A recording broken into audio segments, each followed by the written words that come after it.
a windy day.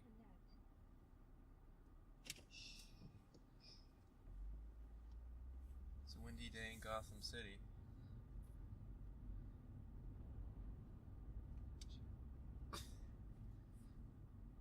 Well, this is going to be a riveting episode. I was backing up, so I was like, I'll let Kelson do the intro. Oh, I thought we were just going to wait. And then I forgot. Then I started to realize, oh, he's probably thinking we're doing the bit that we do all the time where we just don't talk. And that's what we do. Well, we can just cut this so far and we can just get right into it. This is Country Roads, Take Us to the Movies, also known as Working Name Movie Podcast. Yeah. I'm your host, K-Dog, K-Boy, the little K, the big K, the tall K, the hip, young, relatable host of this podcast, the one that's in touch with the youth. Oh, dude, the one who says yo a lot. We need to get a third member that's like into all the normie movies, but that's Generation X. So it can be X, millennials, and then... Word. I'm also joined by... Will Arnett's abs. Will Arnett's abs, everybody. You can buy them online at willarnettsabs.com. Oh, dude. It's a good bit. If we ever make a website for the podcast, we should register that as the domain. willarnettsabs.com. I bet you that's not taken. Yeah. I bet you we can get that one. So, this episode's a little different. We're going to see a movie we've already seen. Something we've already seen on the show, but just kind of filler, because we have a whole lot of things we wanted to talk about. And when, like last time when we said a whole lot of things, we'll get through them in about 5 minutes and not know what to talk about. So. That's not going to happen this time. We got to structure. We're never structured. I'm always like, let's structure everything, and then it just goes into a dumpster fire. Opening, I still haven't seen Leave No Trace or Hereditary. I'm sorry. Yeah. Yeah. It'll happen soon. Like last weekend, he's like, I'm going to have free time. I'm going to try and watch those this week. And then... Well, yeah, I was actually... It's not just Mad Men's fault. I actually, was anticipating not having much to do this week. And then, I was at Concord all day, Wednesday and Thursday doing work, and Friday doing work. So... It wasn't as freeing as I thought. I think I'm just going to blame Mad Men. I mean, it's also largely Mad Men's fault. Start watching Mad Men kind of out of the blue. I mean, I've been wanting to watch it for a long time. Do you want to talk about it? No, not really. You want to do that first? I mean, there's not a lot to say since you haven't seen it, and I'm only a season into the 7-season show, and God knows I'm not going to watch all 7 seasons, at once. So... But I'm almost through season 1, and it's pretty good. John Hamm's a good boy. He's a real good actor boy, and that's about all I gotta say about that. Advertising, man. What's up with that? What's up with the advertising? Let's advertise willarnettsabs.com. So yeah, I haven't watched any movies because of that, and then also school, and work, and schoolwork. Since the last time we recorded, because it's been 2-3 weeks, because we were going to do one episode 1 week, and then you couldn't because of school. And the next weekend, I was busy. Don't go to school, kids. Go see Beale Street instead. But since then, I saw the Lego Movie 2. Since you haven't seen the Lego Movie, which is probably why we're seeing Into the Spider-Verse today instead of that. Yeah, it's really good. It's fun. It's not quite up to the original, but still really good and fun. I've been listening to the music to it a lot. I recommend it. Go see it. It's not doing well at the box office. Go see it instead of How to Train Your Dragon 3. I've actually heard that's pretty good. No, I don't care. Lego 2 is better. People say those movies are good, the Dragon ones.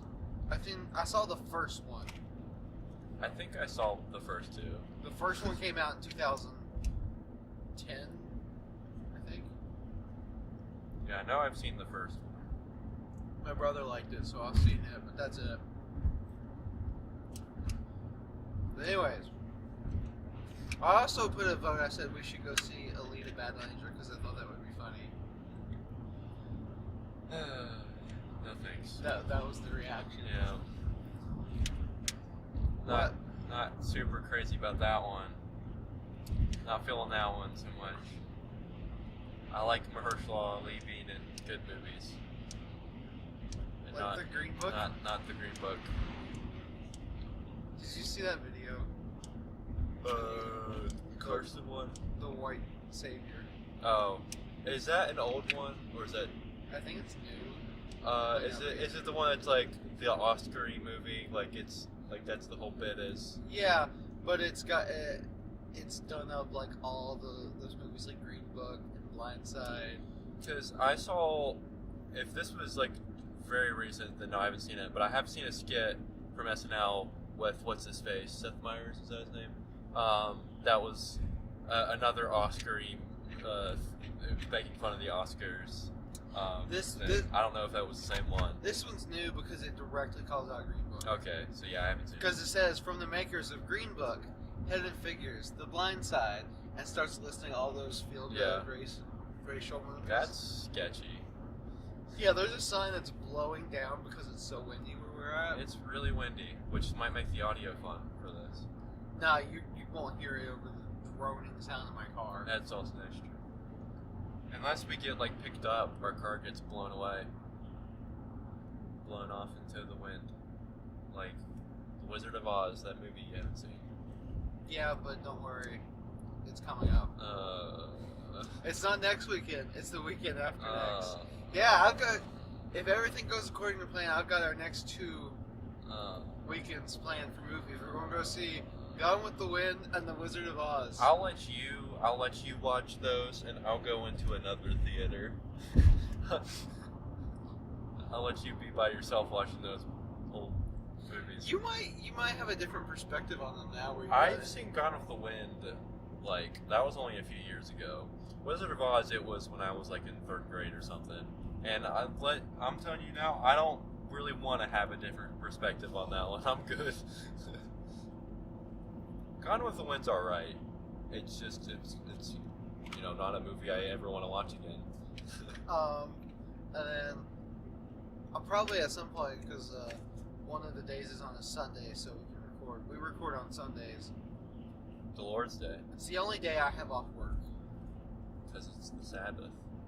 Is like the whole company off work on Sunday? No. Okay, I was going to say, are they all there's a handful respecting the Sabbath? No, there's a handful of departments that work rotating 12-hour shifts. So you work like 3 days, off 2, and work 2 days, off 3, like alternating every week. And some of those people will work on Sunday. And then you can just come in and work on a Sunday if you want, like volunteer.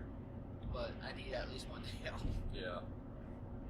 Sunday's never mandatory.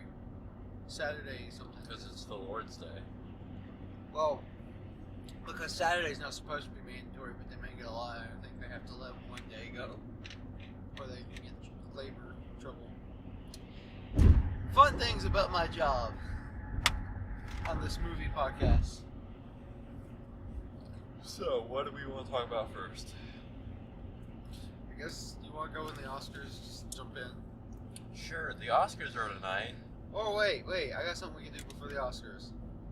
Let's do the Untitled Podcast Awards. You can give your list of best films of 2018. Oh, yeah. Because Kelson never made his list of favorite movies of 2018. Alright, Till now in February. If I remembered, I would have, like, screenshotted what I had written already. But I will have to go off memory. So first off, got some honorable mentions. I had them in the order in which they came out in the year. I don't know that I'll be able to remember the exact order, so these aren't in any particular order, but Isle of Dogs. Who doesn't love dogs, right? Isle of Dogs, that's a good movie, good Wes Anderson movie. Not his best movie. It's not nowhere near up there with like Moonrise Kingdom and Grand Budapest for me, but it's a good one. Some good animations, some good funny performances, good times, good dogs, great company. That's the official slogan of Isle Dogs. We got, I'm definitely not going to remember the order. Venom, that's a bad movie, a really bad movie. It's really stupid, but I love it, and Tom Hardy's great. You want to hear something weird about I got the Star Wars Blu-ray. I just kind of threw it at the bottom of my Blu-ray shelf real quick. I like tucking it in when I get home. And I just happened to sit on top of Venom. Because we saw those together. For anyone that's actually listened to this, all one of you. I had pretty much my honorable mentions was pretty much every other movie I've seen this year, except for the few bad ones that I don't want to talk about. Quiet Place on there? A Quiet Place, I was about to say. So I originally had just like pretty much every other movie I've seen this year, but then I was like, I actually think I'm going to cut a few of these because I just haven't thought about them past seeing them, and A Quiet Place is one of them. Solo This isn't a movie I've thought about. Solo I've thought about more. I also cut Solo. Solo's good. Move on next. Black Klansman. It's really good. It's a really good movie. It just I thought it would have been much higher, but then after seeing other movies from 2018, it got much lower on my list, and I eventually just threw it into the honorable mention. Sorry, Black Klansman. It's a good movie. Great kind of breakout performance from Mr. John David Washington. And of course, Adam Driver, as usual, is great in it. It's a really stylish movie, really well done, put together. It's hilarious. It's one of the funniest movies this year, but it's also like really kind of I don't want to say thought-provoking because that's like kind of a cliched phrase, but like, you know, it makes you think. It's a little scary. It makes you think. Would you say, but it's clearly the inferior race movie compared to something of nuance and like Green Book handles the whole racism issue way better. I mean, Green Book's out of the park. And the few segments in The Mule. And Green Book's not even in my honorable mentions. It's number 1 on the list. Yeah, anyway. I love Green Book. Anyway, moving on. The Old Man and the Gun. I am also contemplating cutting this because I also haven't thought about it much. But it is a good movie. Well put, also like Black Klansman. It's very stylish. It's very charming. It's a very charming movie. Like, and yeah. Like I haven't rewatched it yet, but I've rewatched the trailer several times. And like every time I watch it, I was like, that movie just feels good. It is really charming. I have thought about it more than I'd say like A Quiet Place. But it's a movie you watch and you kind of feel good at the end, Yeah. but not in a supposed to feel good way like the Green Book does. Next up, First Man. Really good movie. One I really want to watch again, see how I feel about it. Because I that's one we both came out of kind of like, I don't know. Like, we kind of need to see it again. Like, we kind of both weren't super. We didn't really have anything bad to say about it. It just didn't hit us. Yeah. Like didn't stick with us quite as much. But otherwise, really good movie. Really immersive. Like, it really like puts you in the shoes of Neil Armstrong. Like, it's from his perspective. A lot of the scenes. Of course, a really great performance from Ryan Gosling. Of course, really great job from Damien Chazelle and Justin Hurwitz. Did some good music for it. Still surprised Claire Foy did not get a nomination. Yeah. Claire Foy or Viola Davis did not get nominations, which is crazy. So speaking of Viola Davis, moving on to the next one, Widows. That's one I definitely need to see again because, you know, as we've talked about so many times, that experience of seeing it wasn't super great and it was awful. And I need to watch it again without interruption or annoyance to really see how I feel about it. But like a really good movie with really great performances, really great writing, surprised me on multiple occasions.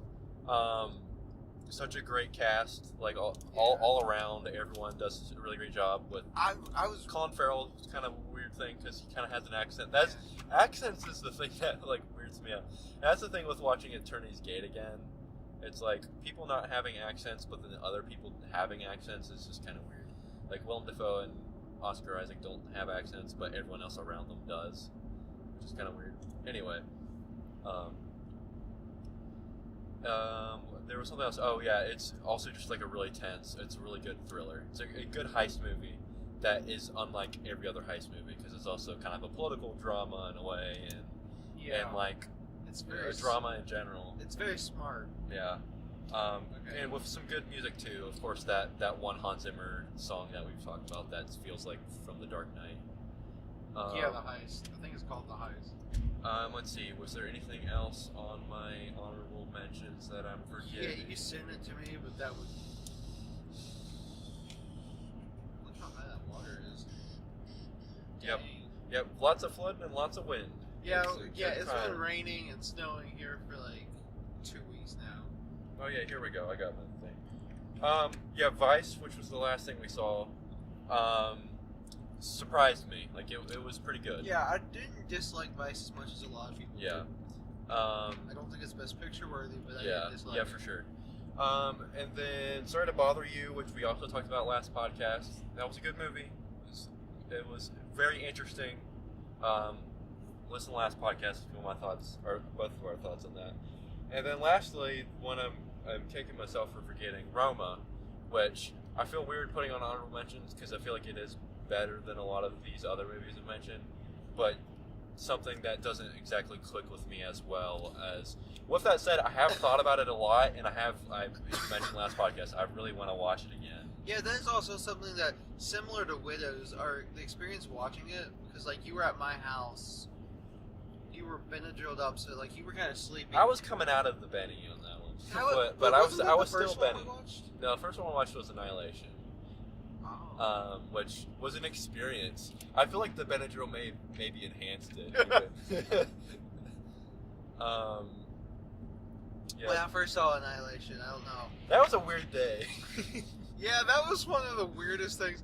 Like, I feel like at some point we're going to do an episode similar to that again, like out of a car, like at one of our houses. But we need to figure out how to structure it so it works, because my God, that was awful. Yeah, and unfortunately I'm going to have to be Bennied up again, but that'll make for fun times. What if I have Benadryl and caffeine at the same time? Like, that might counteract it. I don't know. Take some CBD. That might make it even worse. Might make it even CBD even more sleepy. CBD doesn't make you high. It just makes you. Yeah, but it makes you relax, doesn't it? Not quite that way. I've got some CBD vape because my girlfriend takes it for anxiety. Basically, it just calms you down more than make you. I love a vape. Yeah, Roma, really, really, really, really well done movie. Sound design is amazing. Cinematography is amazing. Performances are amazing. What went into making this movie is amazing. I would have loved to have seen this in the theater. Yeah, on a big screen. I've heard everyone said it was amazing. Alfonso Cuarón really, really poured himself into this movie, and it shows. So it's a good movie. I'm okay if it got Best Picture. All right, now moving on to the real list. The real best movies. Forget all those movies. Those are bad. Roma. Blech. These are the real good movies. Number 6. That's right, it's a top 6 because I did a top 6 games. So I was like, I guess I should just do a top 6 movies too to be different. Number 6 is A Star Is Born. It's a really, really good love story. Really good first directorial debut from Bradley Cooper. As I've hammered a lot of time, I feel like he has one of, if not the best, performances of the year. It's a really great story that's about both fame and what it means to be famous, and kind of the perils of that in any industry, whether it's film or the music industry, which is what this movie is about. But also about addiction and lifelong addiction and lifelong struggles with alcoholism and depression. And kind of what that does to relationship, and how even if things are great, sometimes still can't beat it. And it's probably one of the most impactful movies I think I've seen this year. It's definitely the most emotional movie we've seen all year, I think. So like maybe I'm giving it more credit with its writing just because it got me emotional. I rewatched this morning. Partially because I'm rewatching a bunch of movies because I want to do best movies of the 2010s. So I'm rewatching a bunch from every year. Go through it. So that's the Oscars, and we're going to go over everything we've seen for the show last year so far. So I have more thoughts on this movie that I'm going to give later because I got some thoughts. But yeah, And of course, Lady Gaga also gave an incredible performance. Her character is like a really bright spot compared to Bradley Cooper's character, who's like kind of sleazy and not always the best. And then of course we've also talked about a ton. Sam Elliott does such a great job with the small role. Like he's not on the screen that much, but when he is, it's really good, and it hits home. It's a really great job from Bradley Cooper for his first go. Well done, my dude. That's the shit, or whatever. What did he say? It's like, oh yeah, this is the shit. This is the shit. Do you want to say more about it, or do you want to save that? I'll save that. Okay. Yeah, I'll let you get through your list and then we'll go. Number 5. I was trying to remember what number. The movie we're going to see right now, Into the Spider-Verse. Spider-Man Into the Spider-Verse. This one, I kind of wanted to wait until I saw it again before I really... The order might change. I think this is the order I'm sticking with. The order might change, but I kind of wanted to wait until I saw it again to put my thoughts together for it. But, and we've talked about this movie a ton already. I mean, we've talked about all these movies I'm going to talk about a lot already. But, I don't know, there's a couple I think we actually haven't talked a lot about on the show. But, like, you know, how I've talked about, I don't really like superhero movies that much. I kind of don't like superheroes that much in general. But this year's brought me out of it a little bit with, you know, Marvel Spider-Man the game, and then Spider-Verse. So I think Marvel Spider-Man was kind of the primer. Like it got me interested in Spider-Man again, and got me caring about it again. And then we got just the most fun superhero movie I think I've ever seen. Like it's one of the most fun movies I've ever seen in general. Just a super like joyful superhero movie that's got a ton of heart in it. It's got one of the most unique animation styles I've seen. It something I didn't know about until I've like started reading up and watching interviews and stuff. They actually kind of changed the animation style throughout whenever it's a different universe, and then whenever it's in whenever it is in just Miles' universe, his is the one that's kind of the most weird because all of these other universes are coming in it. So that's why it's got that like weird kind of 3D art style that like everything's kind of out of place. The colors are kind of the RGB colors are kind of like out of alignment, and it feels kind of like it's popping out of the screen like a 3D thing. It's just so pretty. One thing I like a lot of people refer to this as a Lord and Miller movie, and it like there are signatures all over this movie. They worked on writing it and producers, but I also want to give credit to the directors of the movie because they didn't direct it, and they did a top job. It's the police. Everyone's listening. Nah, there was a guardrail between us. That was good. Yeah, he ain't getting us. But it's also just a really good story about Spider-Man and who Spider-Man is and what makes someone Spider-Man, and how Spider-Man doesn't have to be just one person, you know, because there's like how many Spider-Mans in this movie, but like kind of the things that tie those heroes together, and it's that he's just this friendly neighborhood dude who he gets knocked down, but he gets back up again no matter what. And it's a really great kind of origin story for Miles. And I love the dynamic of Miles and Peter B. Parker, and like who's this washed up Spider-Man who's kind of lost his faith in a way, who's kind of a little disillusioned and just not feeling it anymore. But he's got to be a hero for Miles, and he's got to show Miles how to be a hero. And it's a great dynamic, and it's kind of touching. Into the Spider-Verse should have gotten Best Picture. It should have got, instead of Best Supporting Actor for Green Book, it should have got Mahershala Ali Best Supporting Actor for Spider-Verse. That would have been funny. And then a crazy cast in that movie too. It's a ton of people in it. Liev Schreiber, Mahershala Ali, as you said, Chris Pine's in it, briefly, and a lot of people. Was he? Chris Pine is the first Peter. Yeah, he was the first. Who was the other? Who? I forgot. Jake Johnson. He's Peter B. Parker, right? Yeah, he's Peter B. Parker. Chris Pine's the first Peter Parker. Leah Schreiber is Kingpin. Yeah. Haley Steinfeld. Spider-Gwen. She's Spider-Gwen. Yeah, there's a lot of people in that movie. The dude from Dope is Miles. Yeah, and I think that's all I gotta say about that. In the words of Parker's favorite film character, Forrest Gump, that's all I have to say about that. Alright, moving on. Number 4. The Favorite. Favorite's one that could be higher on my list, but I've had kind of less time to sit with it, so I think I'm just going to keep it kind of middle of the road on my list. But it's one that could very well be one of my favorites of the year, and one that I'm kind of rooting for to win Best Picture of the Oscars tonight. You're rooting wrong. Yeah. I mean, that's what I want to win. Will it win? We'll find out. I'm loading all my cards in Roma because, yeah, God damn, I think Roma has a Green better Book. chance. Not the Green Book. I think of like the good movies that are nominated, I think Roma has the best chance of winning. But of course, there's that whole it also being nominated for Best Foreign Picture that might screw it.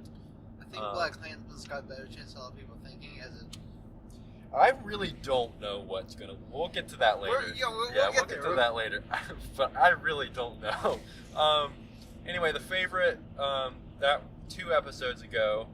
Yorgos Lanthimos certainly has kind of one of the most distinctive styles. I think he just does weird movies. Who's weirder, him or Nicholas Winding Refn? It's a different kind of weird. His is a more enjoyable weird I've found so far.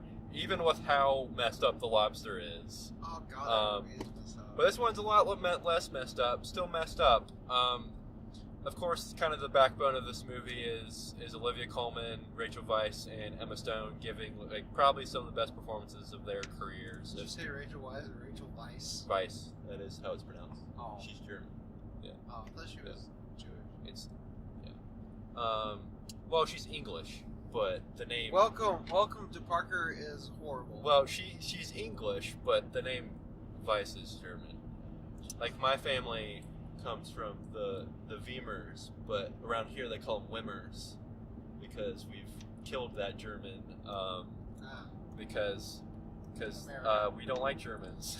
Welcome to. There was that whole World War II thing, and then everyone started trying to unattach themselves from any kind Well, of... before that, there was also the World War One where they were the bad guys too. Yeah. 2 wars that have put Germany in a bad light. This Wanted to try to unattach themselves quite a bit from... Anyway, Rachel Weisz is good in that movie. But yeah, so like they're the chemistry between those 3 actresses is the backbone of the movie.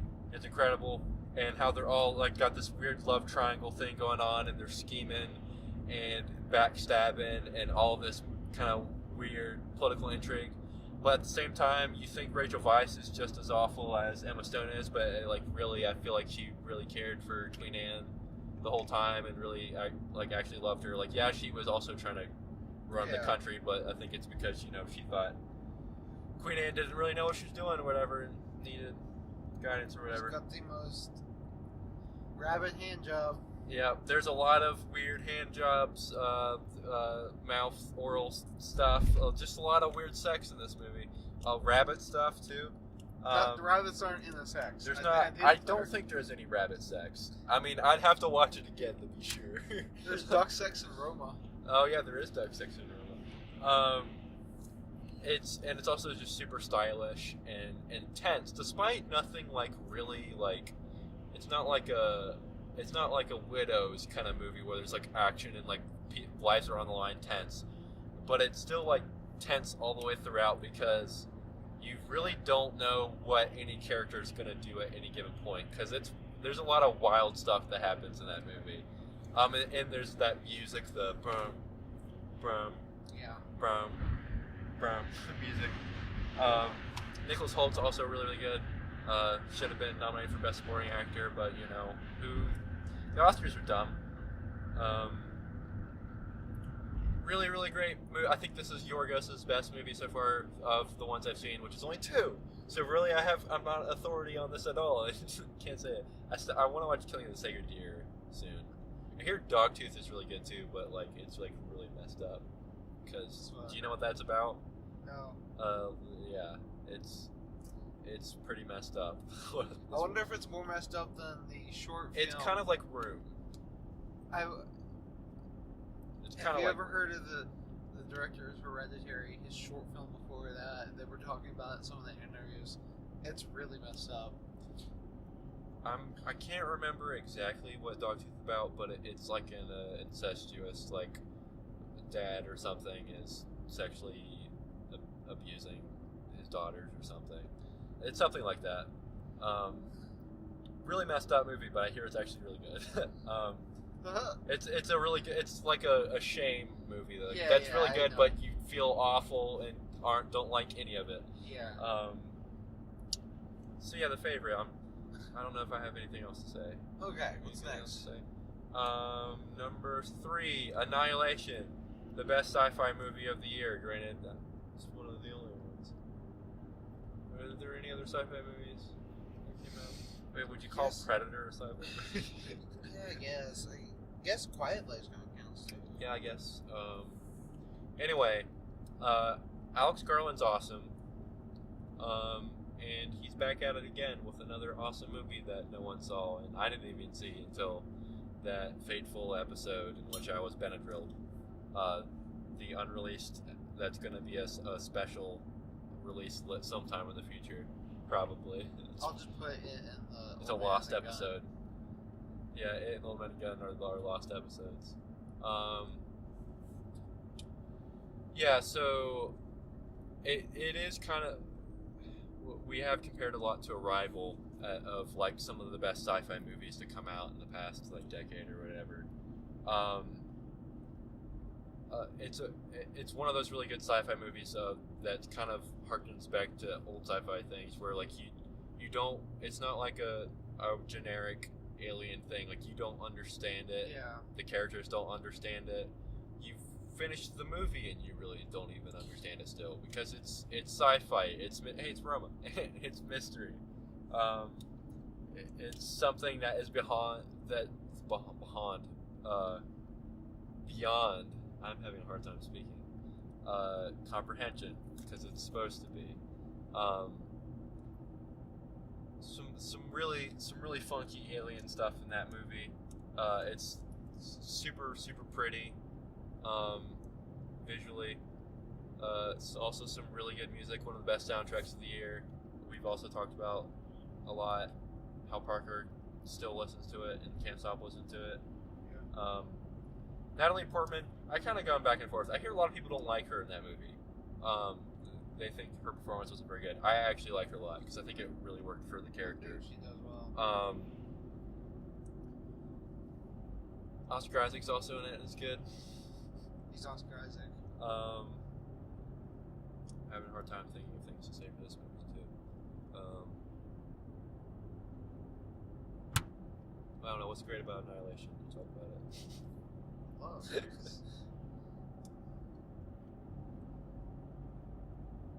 I know I have more to say about it before we move on.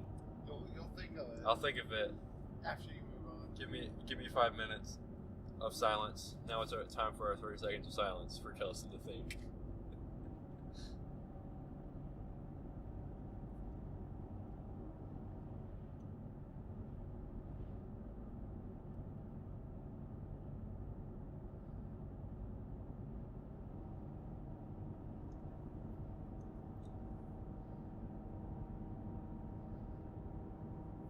All right. Okay, next We're movie. back. Next movie. No, what I was also gonna say is also kind of a decent thriller in a way. Like it's pretty it's pretty scary, not scary, but like tense, suspenseful. This is bad. I can't even say words. Is that one part? Is the biggest one? Yeah. The bear. Yeah, the bear thing. Yeah, as I said, the funky alien stuff. It's kind of I'm kind of interested in reading the book. I know you have it too. Yeah, I have it. It's like 100 pages. Yeah, it's pretty Really, short. really short. It's kind of an interesting idea of the alien. It isn't the things they encountered aren't alien. Like it's creatures that have existed in that environment that have been changed because everything's being mixed and everyone's DNA is being blended.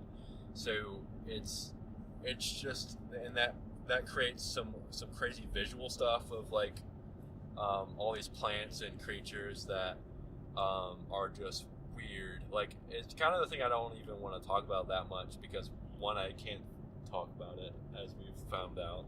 Words are hard. We can go into it. But also because it's not to spoil it because it is funky. It is something you just gotta see. So we're gonna leave it at that. That was really bad. Next movie. What's number 3? That was number 3. Number 2, At Eternity's Gate, which, you know, it was hard picking a number 1 and a number 2. They're both kind of equally good in a lot of ways. For me, there's a clear number 1 between the two you've got. See, yeah. Even though I absolutely adore At Eternity's Gate, your number 1 pick is it's something. Yeah. We'll talk about it more. I just watched Eternity's Gate last Friday again, and I still, I was afraid maybe I wouldn't be as passionate about it at the same time. Still really, really love that movie. And I've already said all that there is to say about it in previous episodes, but again, it's just such a beautiful movie about an artist who struggled with so much, like had so much weighing him down, and yet he was still joyful in making his art, and that's ultimately what the movie is. Like, despite it kind of juxtaposed his awful circumstances with his mental conditions and him being in poverty and him not being appreciated, and then when he did get some slight appreciation before his death, he had a hard time reckoning that and wouldn't believe it and thought everyone was just saying these things to him to make him feel better. And despite all of that, he still just loved painting, and he always has a smile on his face when he's out in nature painting what he sees and kind of interpreting what he sees onto the canvas. And it's also just one of the most uniquely made movies I think I've seen in a long time. From a storytelling standpoint to cinematography, that was another thing of learning more about how they filmed it and some of that stuff made me appreciate it even more. Things they play with there's a lot of scenes that are supposed to be from his eyes, like literally from his eyes. So it's kind of got this weird kind of almost claustrophobic view a lot of times because it's just zoomed in on people's faces, and like they said in some interviews, they said because they want it to be kind of like portraits. So anytime he's talking to someone, it's just like a portrait of their face and how he sees them. And there's some interesting stuff with kind of the distortions and how he see things and how light and color is kind of changes. But then also some other interesting things they did with the sound and with editing, with him kind of hearing these voices come up again and like replaying conversation in his mind and hearing kind of like these internal demons. It's really, really well made movie that's really, really stuck with me. The music also is incredible. Yeah, it's beautiful. It's one of 2 scores I've listened to this year, Annihilation being the other one. Listen to 3. Really, really moving. What's also interesting about the score when you listen to it is it's very personal too, because you hear the composer talking in parts of it. And I think it's like her talking with the director or something. There's one part where it sounds like they dropped a mic or somebody bumped into it. But then there's this one song called what's it called? It's anyway, it's like this really kind of moving piano theme. It's played twice in the movie, and it sounds like there's breathing in it. Yeah. I don't know if that was like literally breathing or if it's just like the sounds of That was something that I know a lot about the Interstellar score because I watched a lot of the extras from that of Hans Zimmer talking about it. But one of the things he kind of wanted to capture with the organ is it actually makes those kind of breathing sounds. So he wanted to sound like a living breathing. I don't know if it was like literally an instrumental thing like that of just they captured the natural sounds that came out of it, or if I think it was just they put over it her breathing, and it just kind of really works. I really, really love that movie. I really, really appreciate the movie. If Willem Dafoe won an Oscar tonight, I would be so happy. It's not going to happen. But you would like it to happen. But I would like it to happen. Willem Dafoe really gives one of the best performances I've seen him do as Vincent Van Gogh. Seems like a role he was meant to play because he really does look like him a lot. And another thing that's worth noting is Julian Schnabel, the director, is also a painter himself. A pretty well-known painter. I didn't realize how big he was. He's actually a pretty well-known, well-respected painter today, American painter. And I've seen some of his stuff. And, so that was another thing is he was. Yeah. It isn't a traditional biopic. It's a movie made by a painter about a painter just wanting to appreciate. I got the impression that just the whole thing was just a celebration of art. Yeah, it's a celebration of art and regardless of whether artists. Of art, yeah, art and artists, whether your art be painting, writing, filmmaking, music. It was just like, here's to you. Yeah, is what I got. It's a really, really beautiful movie that I can't recommend enough. Yeah, it's gorgeous. And it really, really hit me. And yeah, so moving on to number one, the movie we've talked about more than any other movie, save maybe Neon Demon. Except we haven't talked about it on the show hardly at all. First Reform? Yeah. Really?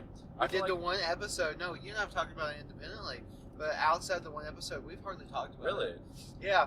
That's why one of the reasons I put the idea out there, we should talk about everything we saw last year. Yeah.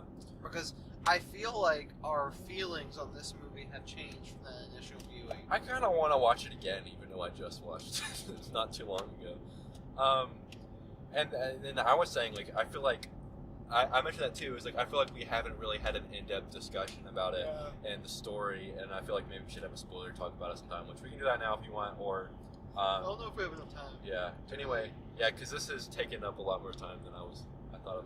Well, because I went through the honorable mentions. I kind of planned for we don't have a whole lot to talk about. With what we're not really going to talk about Spider-Man again. So like we could do the whole Oscar half of the second. Or, but anyways, First Reformed, my number one movie. Again, like it's really, really neck and neck with At Eternity's Gate.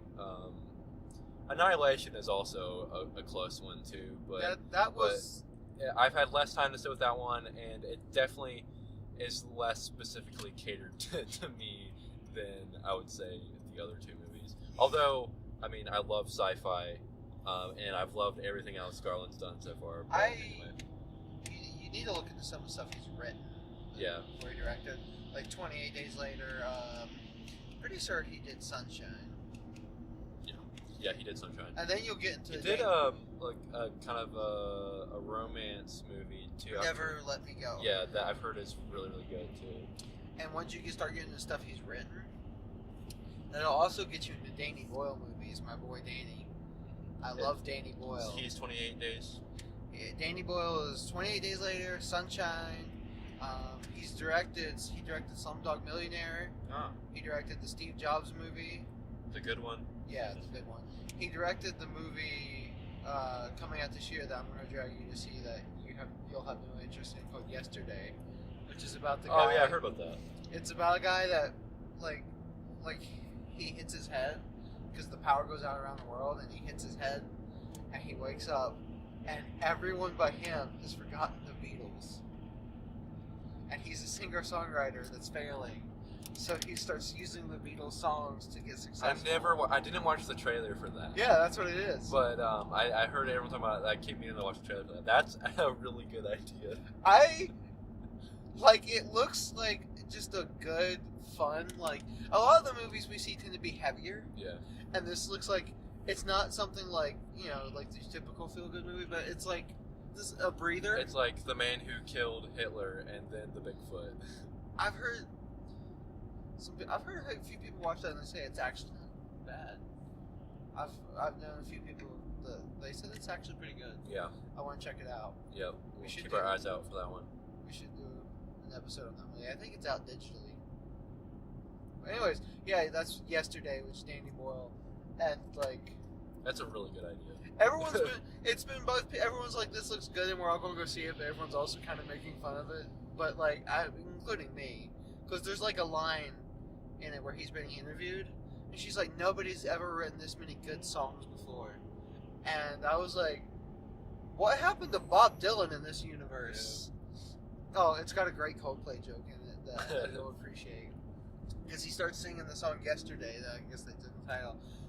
And he's like, it's one of the greatest songs ever written. And one girl goes, well, it's not Coldplay. It's not Fix You. That's kind of funny, taking out... That's a funny idea of taking out something that would be an inspiration for so many musicians, and then them... Yeah. And then like, them comparing this thing that we know as like this great work of art to things that were like so clearly inspired by it, and are worse versions. That's like a good idea for like both specifically about the Beatles, like honoring them, but like about art in general. Yeah, you could do the same thing with like you know, Van Gogh, any of these. But I'm also kind of funny because like I love the Beatles. I don't love it as much as a lot of people, but I do love the Beatles.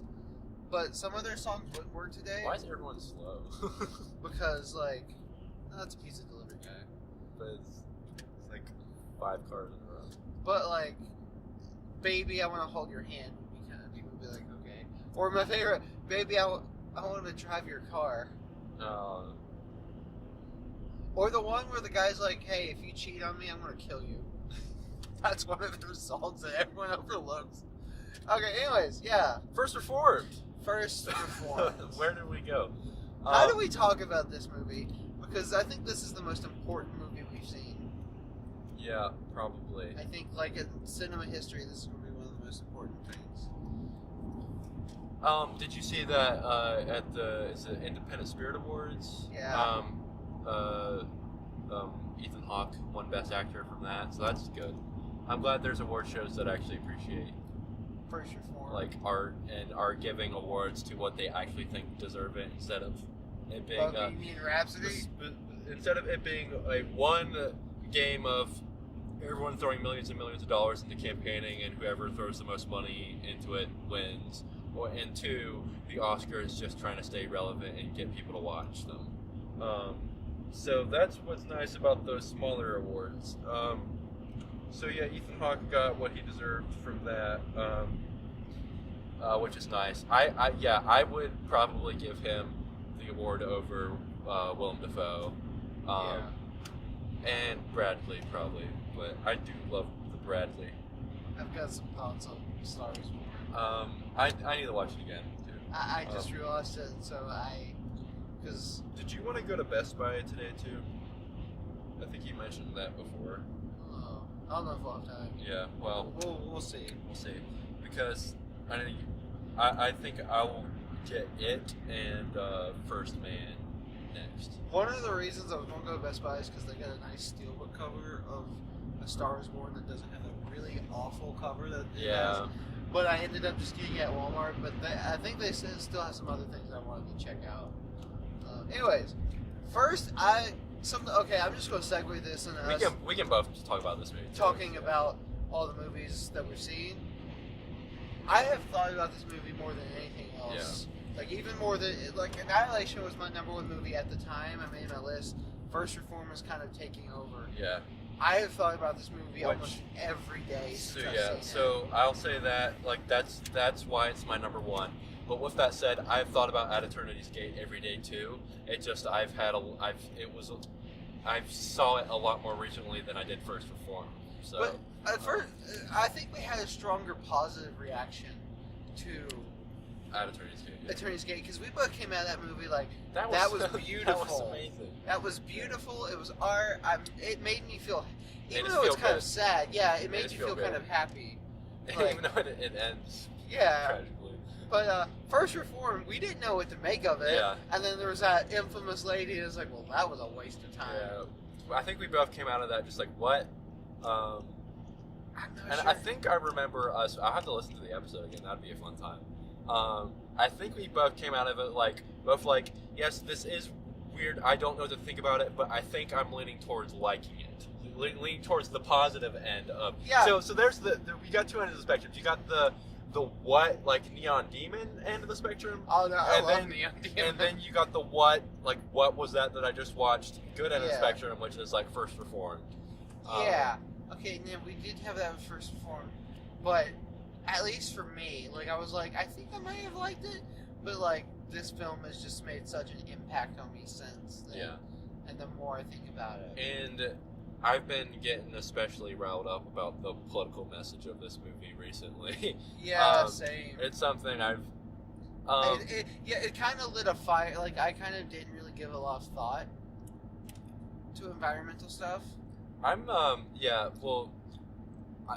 mentioned in previous podcasts, I've kind of fallen out of. I used to be pretty political and we'll talk about politics a lot. I've kind of fallen out of it recently. Yeah. I'm kind of jumping back into it now, though, baby.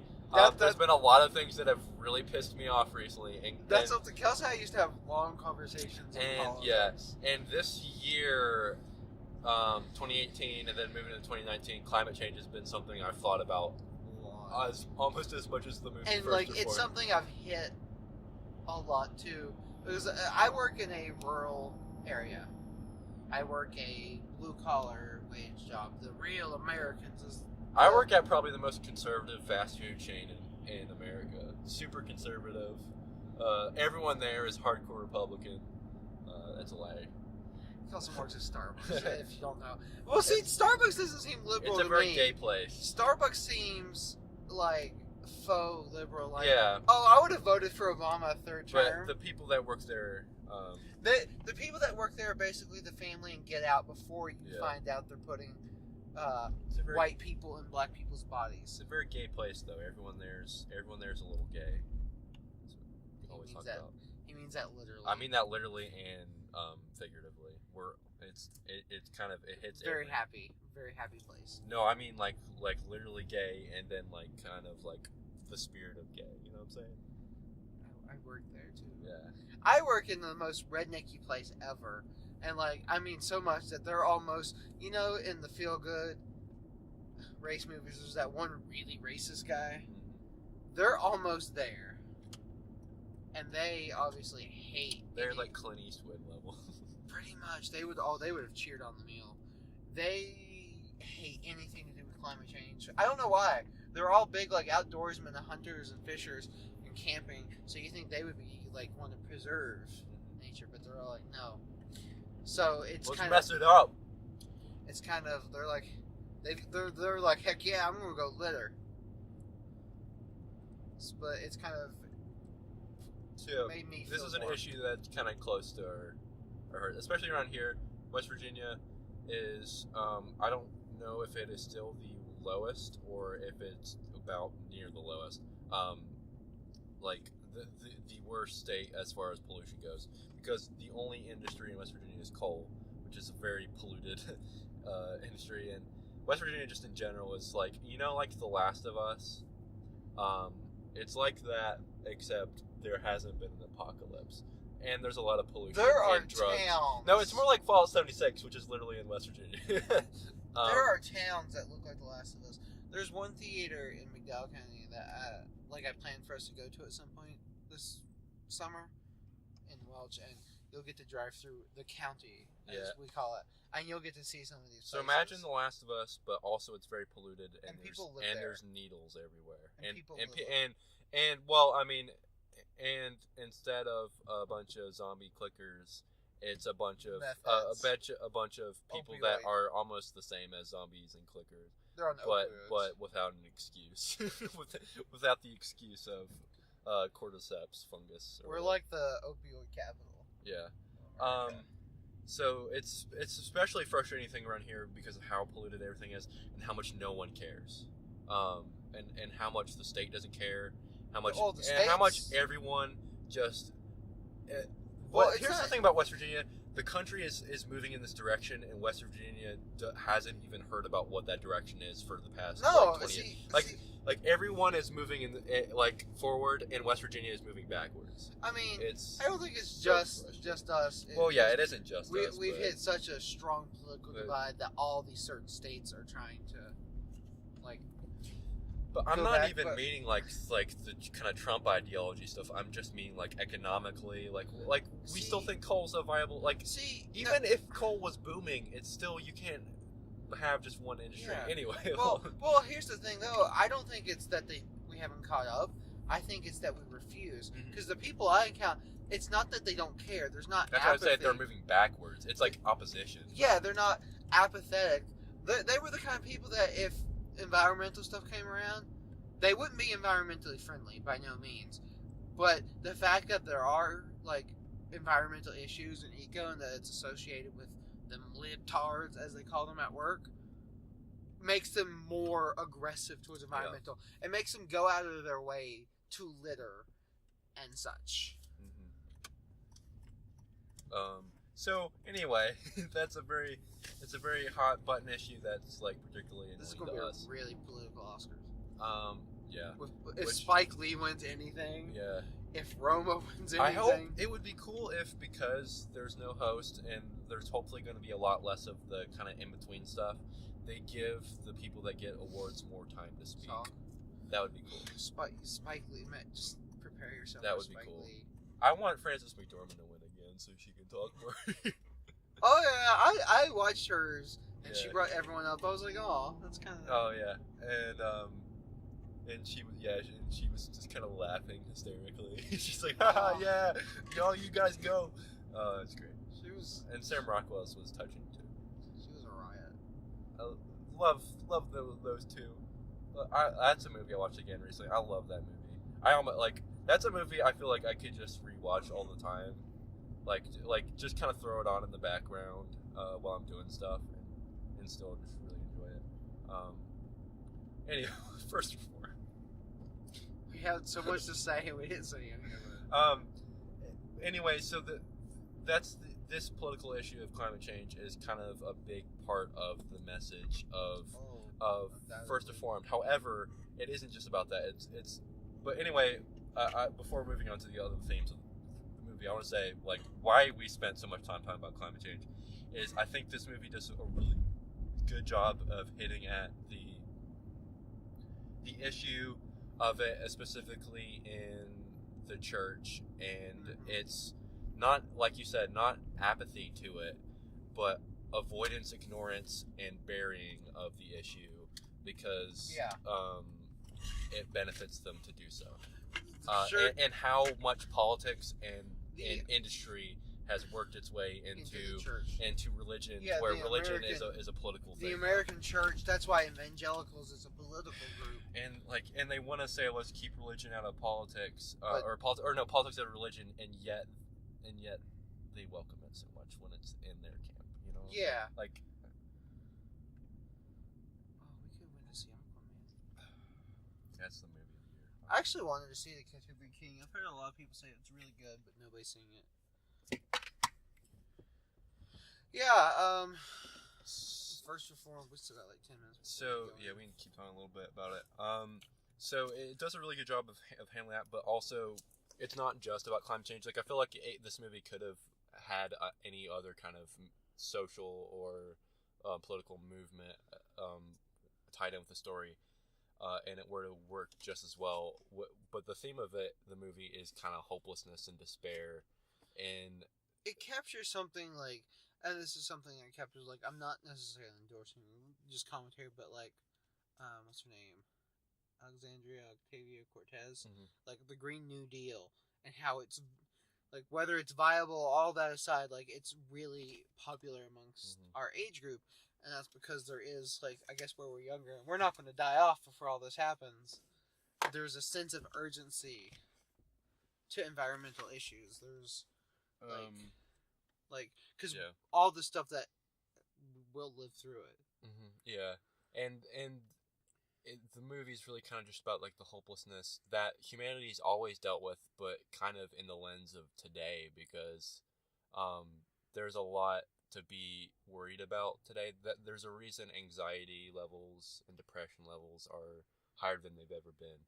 There's a lot to be worried about, and in today's world where with the internet makes everything 10 times worse, and you can't hide, you can't escape kind of all these issues because they're always there, and you have to be a part of them to be a part of society. You have to be on the internet, be a part of society. And how we've seen, whether it's politics, religion, this movie even goes into like, terrorism, whatever it is, people want a camp. They want something to believe in. They want something to be blindly follow, because everyone's so nervous that we want something to not have. We want something to reduce that uncertainty, to fall into this camp. So for some it's religion, for some it's jumping into an activist movement like the Green Movement, for some it's ISIS. It's a weird world we're living in, and I think this movie captures kind of the emotion of where we are right now better than anything else. But then again, also talking about, despair hasn't been something that hopelessness and despair isn't a new thing. That's something the kind of movie talks about too. He has the quote in it: "Wisdom is holding two contradictory truths in our minds simultaneously, hope and despair. A life without despair is a life without hope."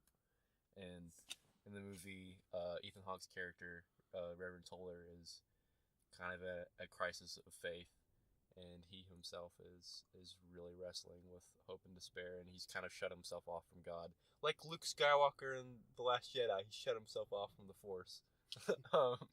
And he shut himself off from God, and he himself falls into extremism, and yeah. For some reason, started watching this guy park. I'm sorry. I mean, it was kind of interesting because it's like, how many times are you backing up to park in that one spot? But and he doesn't really have a reason. Like, he's not crooked or too far. I think he's like, and why did you choose that one spot too? Anyway, did I do a good job? Do any of that justice? That was good. I mean, there's so much else worth talking about the movie too, but I think we can talk about it again after. We got a whole nother hour. Yeah. More. We'll wrap that up and then talk about Oscars, I guess, and then maybe some Netflix game. Is there anything else on the agenda? No, but we can probably make something up if we need time. All right. I don't think we will need it. All right. We'll see. Time to see Spider-Man again. Oh yeah. And we're back. We've been watching the yesterday trailer for about 2 hours now. We think we've got a good handle on it. What do you think? I think it looks good. That's a lot of cigarettes. Did you see that? I saw. What? Wait, I need to go back and get a picture. Take a picture. Yeah. Somebody was either very sad or like they were emptying their car. I'm gonna go with very sad. Alright, we got the cigarettes. It's a lot of cigarettes. That's gonna be the thumbnail for this. And I'm just gonna put the Oscars. That's a metaphor. Chocolate Spike. Just go to Chocolate Spike and Sake House. I don't know what the Chocolate Spike is.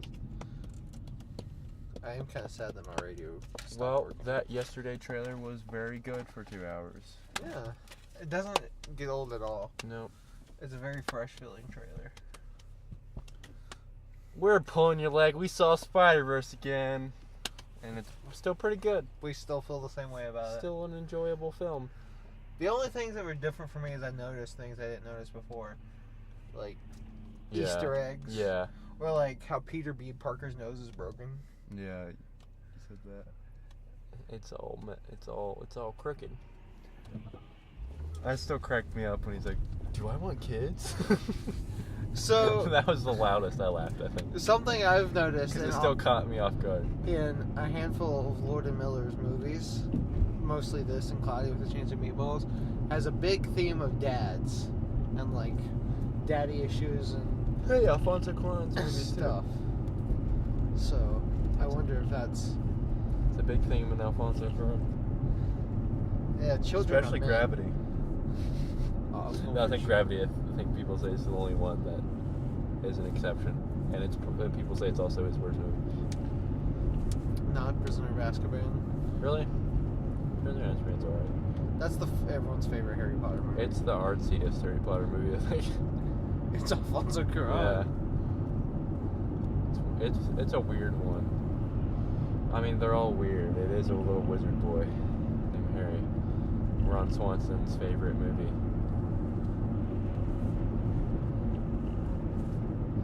I thought his favorite movie was like The Dirty Dozen.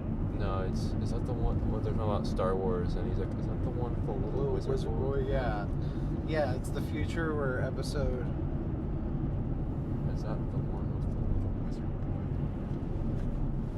boy? So, are we gonna pick up talking about First Reformed more?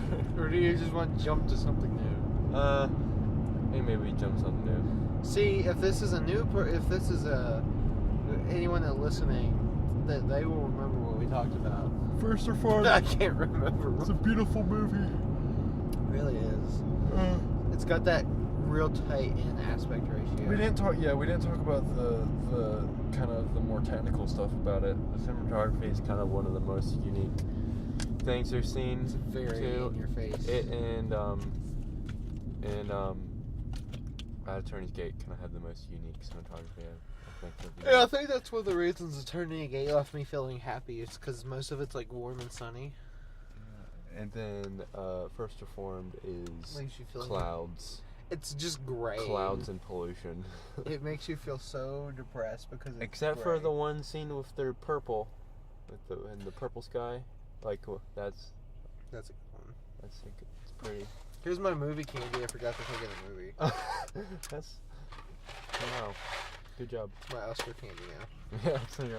I actually bought a thing of candy Friday with the intention of bringing it to the movies today, and I ate it already.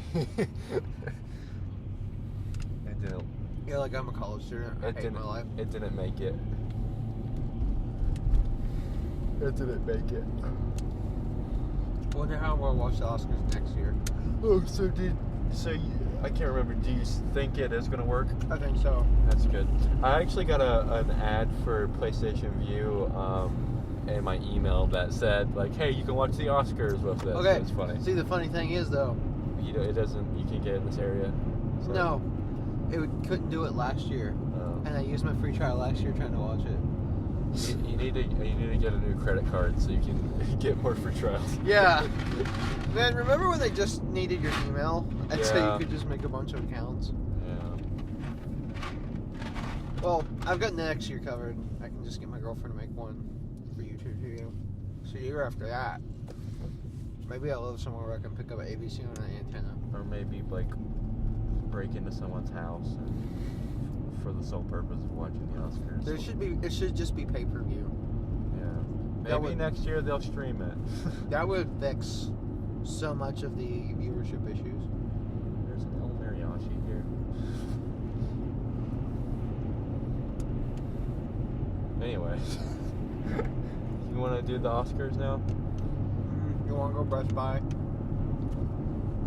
What do you think we got time? I guess we'd have time if it's a quick run. Quick Best Buy run. It's not a very big Best Buy. I don't think it would take long to go through it. Well, you know, if we're just gonna look up those. No, we gotta look at washing machines. That's where our next podcast is gonna be recorded. Inside a washing machine. I was watching Mad Men before I left, and there was an interesting scene with a washing machine. Did it involve And a housewife. Yeah, Yeah. that's right where my brain went. Yep. I was like, did it involve a vibrator? Yep. Well, so that's funny that there's a lot of vibrators in that episode actually so far. there was this thing that was supposed to be like for women to lose weight. That it was like this girdle thing they put on that's like got like cords and it plugs into this like electric machine And shakes it. Yeah, and it's supposed to like for weight loss. Yeah, things like that were popular in the 60s. Yeah, it's supposed to be for weight loss, but they're like actually no, it's not why it's popular. and then later ladies. Salad mixer. Oh yeah, You've seen salad mixer. You sent that to me. That was a disturbing video. The first time I saw that, I would die laughing. It's not even funny, but something about how stupid it is. Yeah. Made me laugh. It's very extreme. I think the funniest part is the end of that video. When the guy's like, "It's my life's work! It's not for Whoopi!" It just sounds so sad. Corning. What is that? Hopefully they just make corn.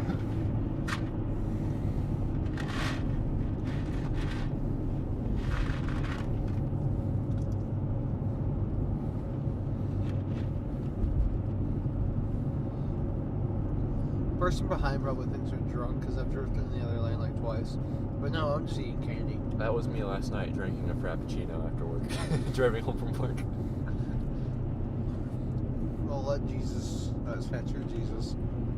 Oh, it's a cemetery. I was like, I could very well, it's 11:30, I could very well get pulled over right now because a cop thinks I'm drunk.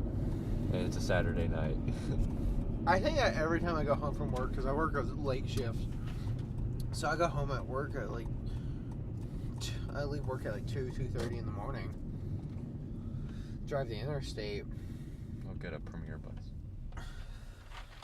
Slowing us down. You know who I bet likes buses? Clint Eastwood. Old people. Clint Eastwood's an old person. Oh, some kid lost their stuffed animal. Oh, that's rough. You want to go to Olive Garden? Olive Garden. Let's go to Olive Garden. Oh, we're stuck behind a bus. Oh, come on, old people. They're getting off. Why do they take a bus to Best Buy? Oh, it's fucking college students too. ETSU. Oh my goodness. Sports people probably. They're here to play VT and lose. Suck it, you're gonna lose. Who are these people? They're all going to like Panera Bread, except for that girl. She's doing her own She's thing. going to get that stuffed animal. No, for real, she is. She's going to Olive Garden. This sucks. Also, this isn't like a sports team. The ETSU women's track. Oh no. Track and field. Okay, there. That's what I was thinking. Okay, I was gonna say like there's boys and girls, but then track does generally. I was thinking for a second. The men and women's teams well, at the for same a second, time. there was a bunch of women and then just 3 guys. I thought the guys might be cheerleaders. I was like, okay. A lot of like track and field and cross country stuff. They do the boys and the girls at the same time. The boys and the girls. They do the boys and the girls at the same time. Very progressive. The men's and the women's. Very, very progressive. You know who's not very progressive? Clint Eastwood. Yeah. He's probably gonna be like the mule didn't get nominated because of the Jew media. I bet you he's gonna say that. You know, they don't like me because I'm not politically correct. Like, also your movie sucked. If you told me back in 1990, whatever, the guy that made Dumb and Dumber was going to make a race relations movie, what I would have pictured would have been Green Book. Stop making bag noises. Bag noises. And we're back from Again. Best Buy. Yeah, I actually didn't buy anything. I bought 2 things. I was tempted to get 3 things, but I was like, that's more money. But the next time we go to Best Buy, I'm buying like 4 movies. Got a First Man Blu-ray. You know that he's the first man. It's about Adam, the first man. And then Baby Driver Steelbook because it looked really nice, and I don't own that movie. But you do have access to it. I do have access to it. That was the same thing with last time we went to Best Buy. I got Grand Budapest, which I also have access to, but I don't own. But it was like was like $5 or something. It was like cheaper than that. It was $4 maybe. Yeah. It was like $3.99. You're like, I can't. I was like, pass you should buy it. That's a good movie. Have you seen Moonrise yet? Moonrise Kingdom? Yeah. Yeah. Okay, I couldn't remember if you watched that. Moonrise. I was gonna say that one's on Netflix. You have no excuse. Moonrise. Dreamcast, it's not on anything. So. Moonrise, Isle of Dogs, and Aquatic Life of Steve Zissou are the ones I've seen. Grand Budapest is my fave.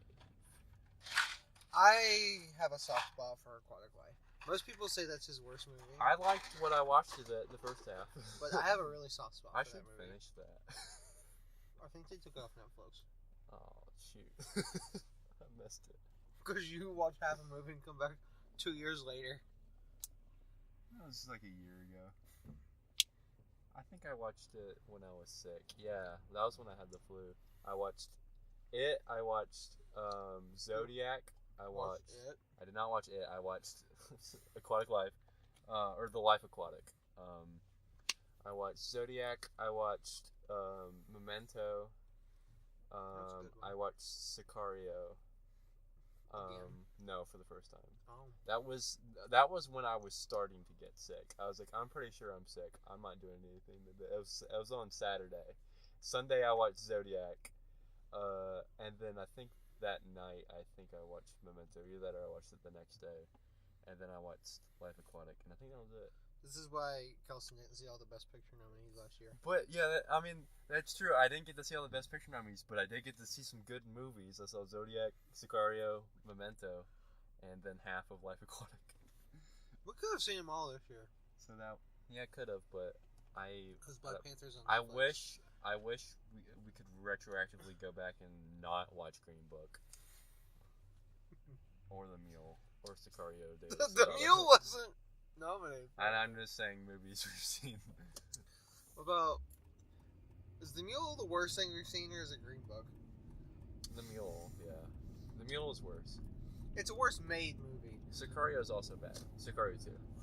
It's less bad than those two, though.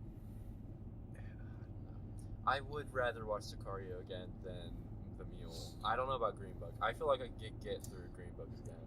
Which one do you think would be funnier for us to do a commentary on, though? Green Book or The Mule? The Mule has a lot more things to make fun of, for sure. I think if we ever started doing movie commentaries, alongside Nia and Nima, The Mule would have to be one we do. Oh, yeah. Because it's a joke, and we could make fun of the shit out of that movie. Yeah. Especially... You have to be under the influence, though. That's not hard for me. You're almost 21. Yeah, baby. You're Gonna like, get high and drunk, because it's legal to get high when you're 21. Don't you know? in some places. Yeah, I suppose. Completely lost my train of thought. I guess we're gonna do Oscars now. We're going to die because I keep drifting off the road because it means Stop eating Bunch of Crunch and drive. It's so good. Collision Plus. they beat Collision. Collision Plus. Okay. Needless to say, we should open every podcast with trying to remember the lyrics to that song. It's stuck in my head now, and that's the thing. When I saw it last time, it was stuck in my head all day, but I don't know the lyrics, and neither does Miles. So that's the problem. Is Miles doesn't know the lyrics. So I don't think anyone knows.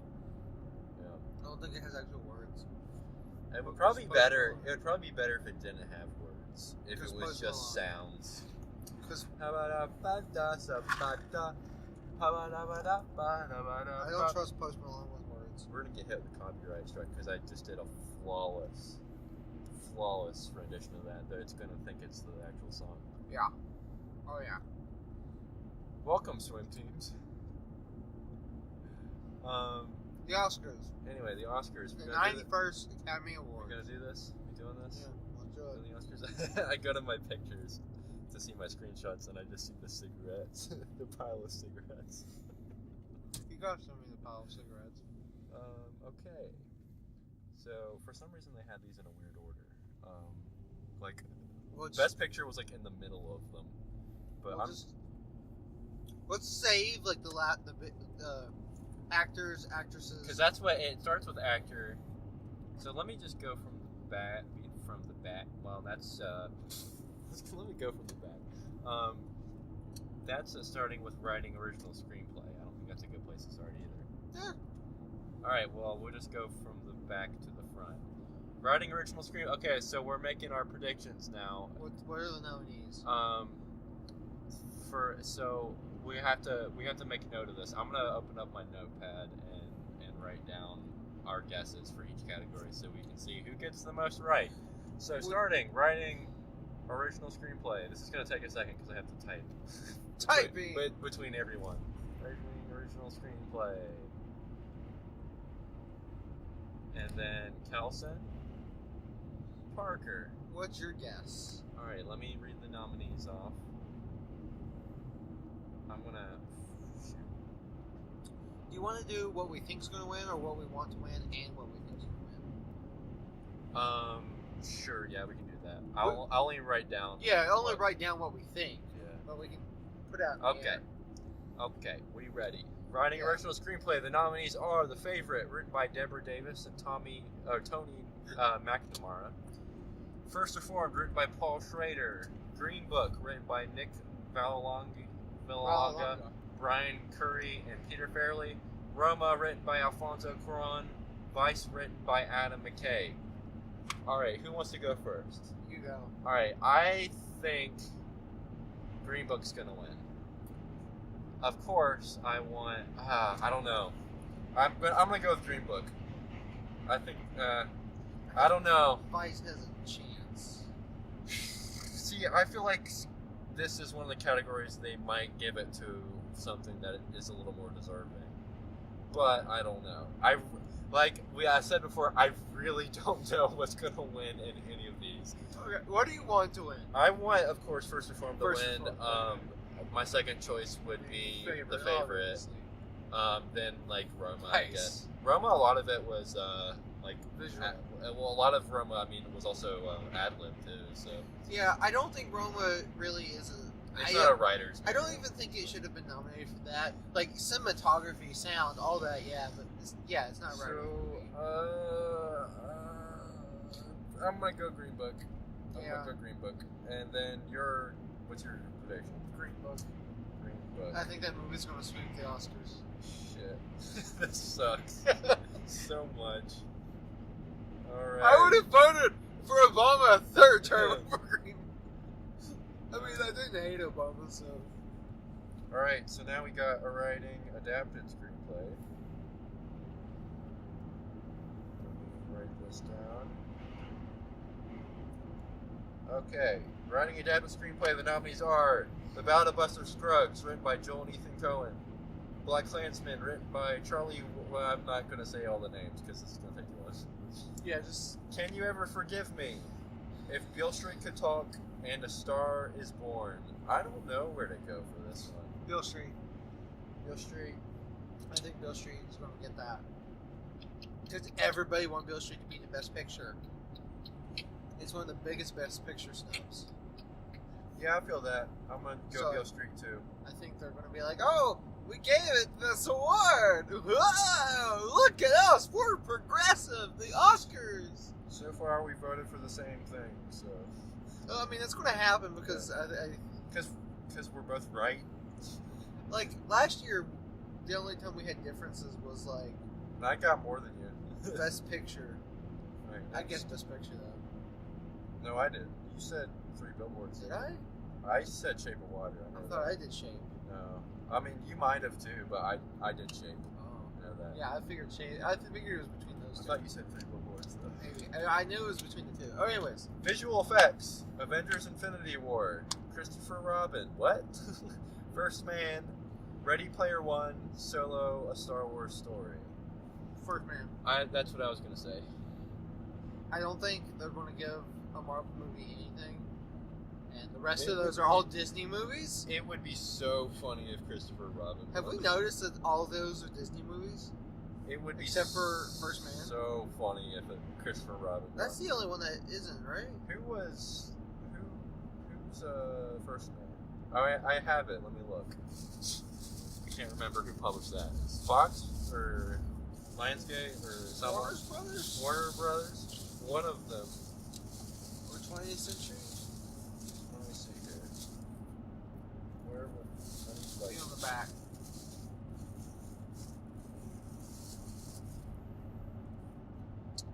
Universal. Oh, okay. Yeah.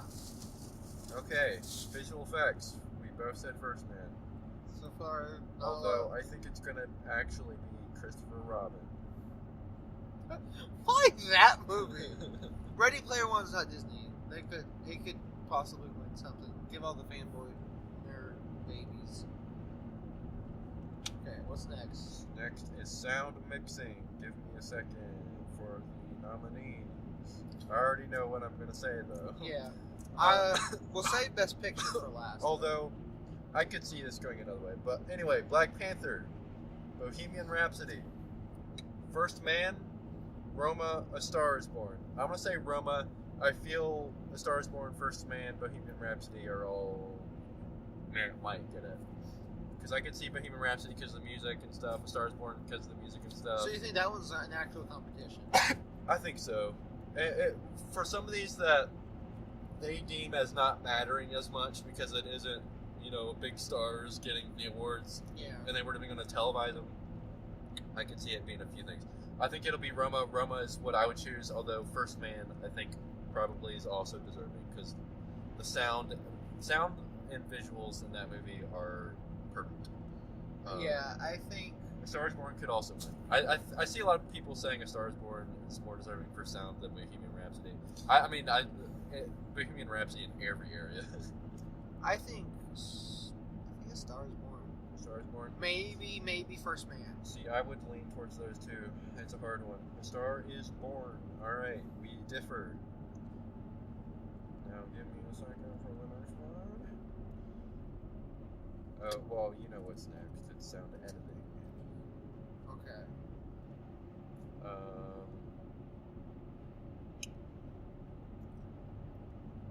I think these are going to get the same. Last year, it was Dunkirk, and it won like all of these. Dunkirk had a decent Yeah. Anywho, sound editing. The nominees are once again Black Panther, Bohemian Rhapsody, First Man, A Quiet Place, and Roma. I think I'm gonna go Roma again. I think I'm gonna go Roma again because I think Roma's gonna win one of them. Although it could be First Man for both of them. I think First Man. Yeah. First Man. Yeah, that's a tough. Quiet Place also has potential for that one, I think. To I get a don't think smaller it will. award. I think it could. I don't because think it's gonna. It's an award that, like you said, they don't. Because think it's gonna be like Baby Driver and like what else was it last year that like some of the smaller ones. Baby Driver, War for the Planet got something. Blade Runner won.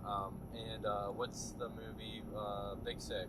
Where all those like kind of small movies that work their way in there, but they're not getting anything past the nominee. So once again, I said Roma. He said First Man.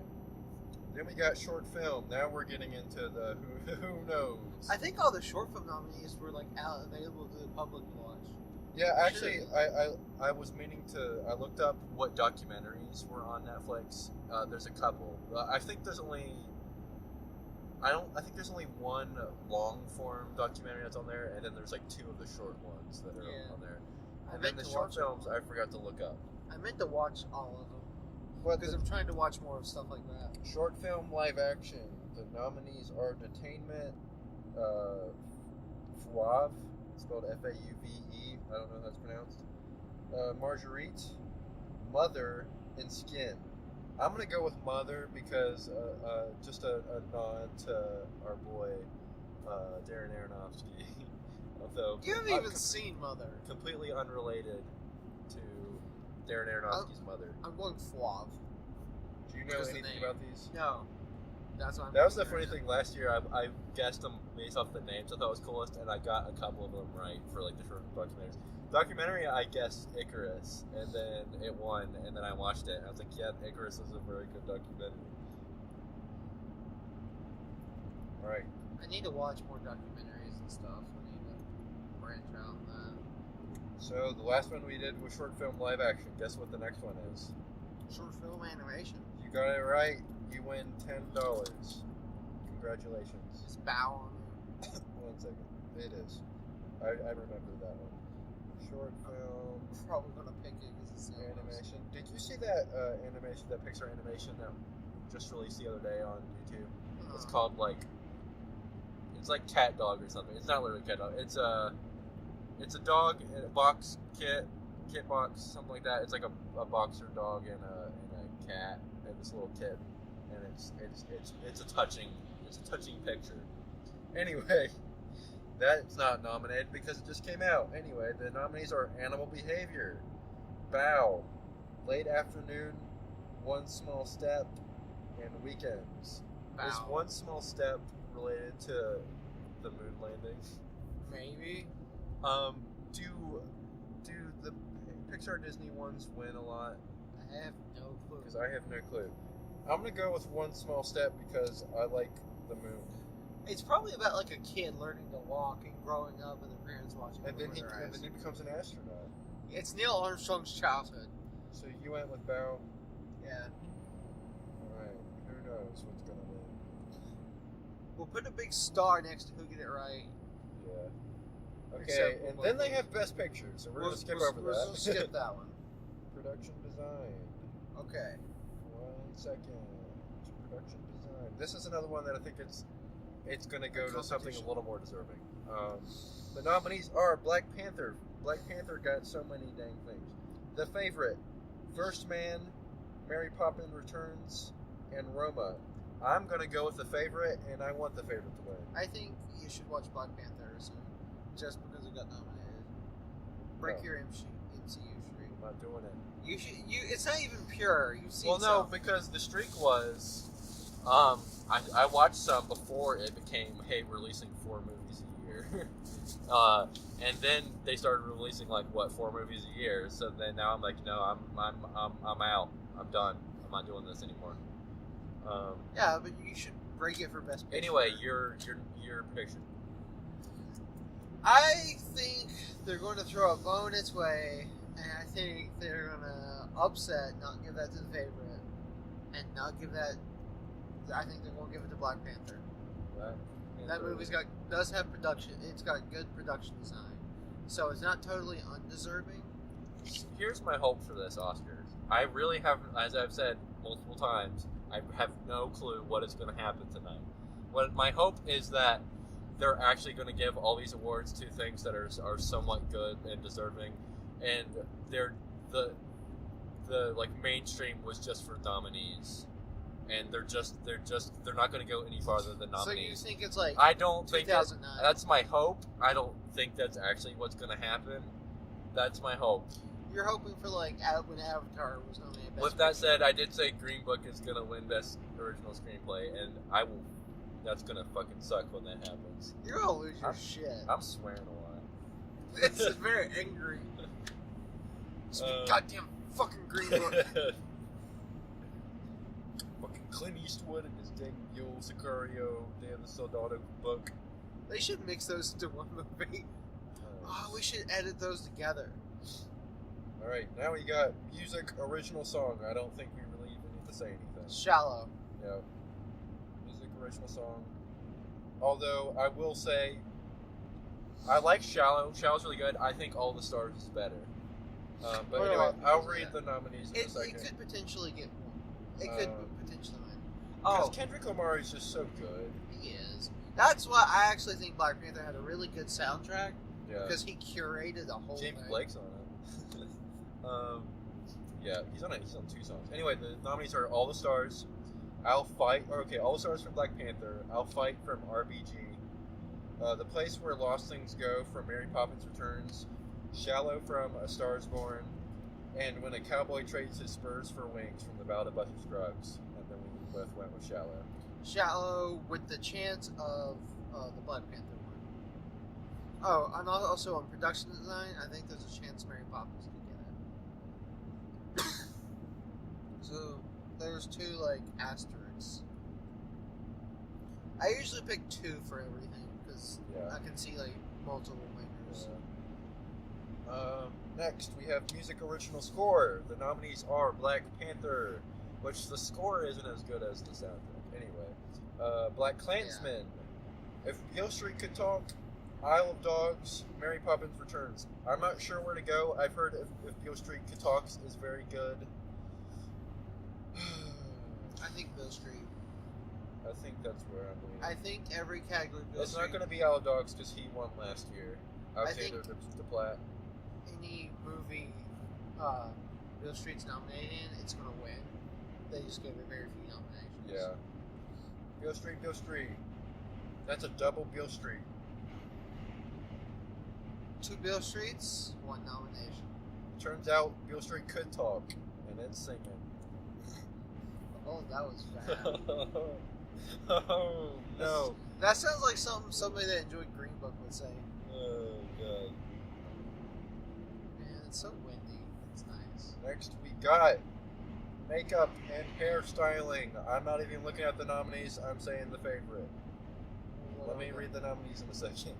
The nominees are Border. Oh, wait. Never mind. I'm not saying the favorite. The nominees are Border, Mary Queen of Scots, and Vice. That's it. What? There's only 3? And the favorite wasn't one? Mary Queen of Scots. I guess? No, wait. Makeup. No, yeah, Vice. Vice. Fat suit. What? I don't even remember that. Wow, that's weird. Only 3 and the favorite wasn't even 1. I guess it's in costume, I'm sure. If it's not in costume, that'd be wacky. Moving on, I'm guessing costume is next. Nope. That's weird. Foreign language film. Ooh, this is a tricky one. The nominees are Capernaum, Cold War, Never Look Away, Roma, Shoplifters. I am gonna say Roma. I think it could be not Shoplifters, Cold War. That's a tricky one. Yeah, that's a tricky one. Because it depends on Roma. I have a strategy. I have a strategy. I'll reveal later. If Roma wins Best Picture, it's not going to win that. Exactly. So, and I think they'll give it to Cold War. That's why I'm voting Roma for both. But spoilers. But if they're voting for, if they just want to give Roma something to take it out of the Best Picture, they'll give it that. Yeah. So that's a tricky one. That's a gamble. Where are you going? I don't know. And then there's always the chance that like Shoplifters could have an upset because a lot of people love that movie. I think I'm gonna go Roma. Good call. Roma for foreign film. Moving on in 30 seconds. Let's have 30 seconds of silence. The next category, we already did that. No, you have to have 2. Okay, well, we'll wait when I need more time to type. I actually do have to have 2 to edit because I have to edit them differently. Do that in the next category. Because road sounds are apparently different the way there than the way back. Next, we got film editing. Vice. The nominees are Black Klansman, Bohemian Rhapsody, The Favorite, Green Book, and Vice. Partner says Vice. I don't know what I say. No, Bohemian Rhapsody. That movie's editing is subpar. In a second. Shoot. It's not going to be The Favorite. It's not going to be Green Book. Do you remember the editing in Black Klansman? Yes. Did it have like? I was actually thinking about going with Black Klansman. I'm not sure though. Do it. Black Klansman it's got some style and pizzazz to it, but not a ton.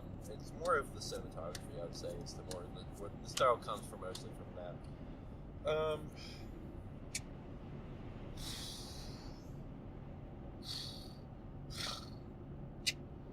Horse. I think I'm going to go Vice too. And I think Vice is deserving. It had fun. That's the best part of the movie. Yeah. Well, at that Christian Bale.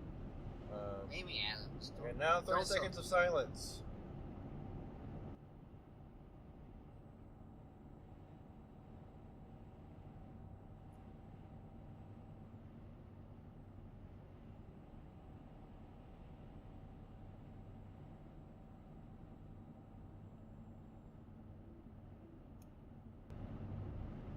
Was that 30 seconds? I don't know. It's long enough. That was good because that one took a little longer to type because the next category is documentary, short subject. The nominees are Black Sheep, Endgame, Lifeboat, A Night at the Guardian, period, end of sentence.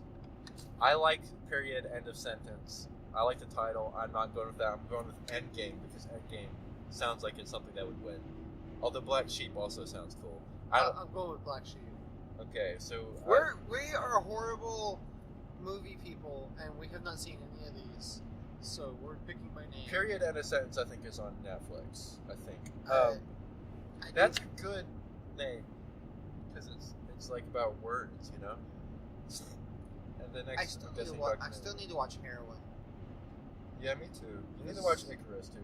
But Icarus Heroin's it's shorter and relevant. Icarus is still relevant. Icarus, that's the crazy thing about Icarus. It's more than sports. It's way more. No, I was thinking Heroin's relevant because it's in West Virginia. Yeah. And we still have the opioid epidemic. Okay, what's next? Epidemic isn't the right word. And yeah, that's the word people use. Crisis. Anyway, next one is documentary feature. The nominees are Free Solo, Hale County This Morning, This Evening, Binding the Gap of Fathers and Sons, RBG. I'm gonna go with Free Solo because I feel like I've heard that name before. Binding the Gap. Free Solo and I've heard. Binding the Gap. I think Free Solo is more like the band, but I'm gonna go Underdog. RBG was nominated for something else. What Yeah, was it was a song. Song. Yeah. RPG. RPG could stand a chance. It's relevant. Ruth Bader Ginsburg and all. Oh, is that what it's about? Yeah, it's about Ruth Bader Ginsburg. Or as my coworkers like to call her, Ruth Vader Ginsburg. Oh, good. They're very good clever. one. They got them. Wow. Because Wow. she's a murderer like Darth Vader. That's what they say. Who did she kill? Huh? Who did she kill? I think it's because she helped keep abortion from being overturned. Oh, Ruth, come on. You're ruining America. Alright, next we have a big one. Directing. Do you want to say that one to right before Best Picture? Sure. Yeah, we can say that That's for, kind of for actors. Okay, so I'd rather scratch do that. directing after actors. Costume design. You know what I'm going to say because I tried to immediately say it last time and There's that our didn't work billboard. out. Let me see if it's nominated this time. The nominees for costume design are The Ballad of Buster Scruggs, Black Panther, The Favorite, Mary Poppins Returns, Mary Queen of Scots. I went with The Favorite, of course. What were the Ballad of Buster Scruggs, Black Panther, The Favorite, Mary Poppins, and Mary Queen of Scots. The Favorite. Got 2 for The Favorite. I repeat, 2 for The Favorite. I want 2 tickets to Paradise. Oh God, he doesn't Pack your bags. leave tonight. 2 tickets to Paradise. I'm not stalling because I have to type. We'll just keep doing seconds of silence. Cinematography.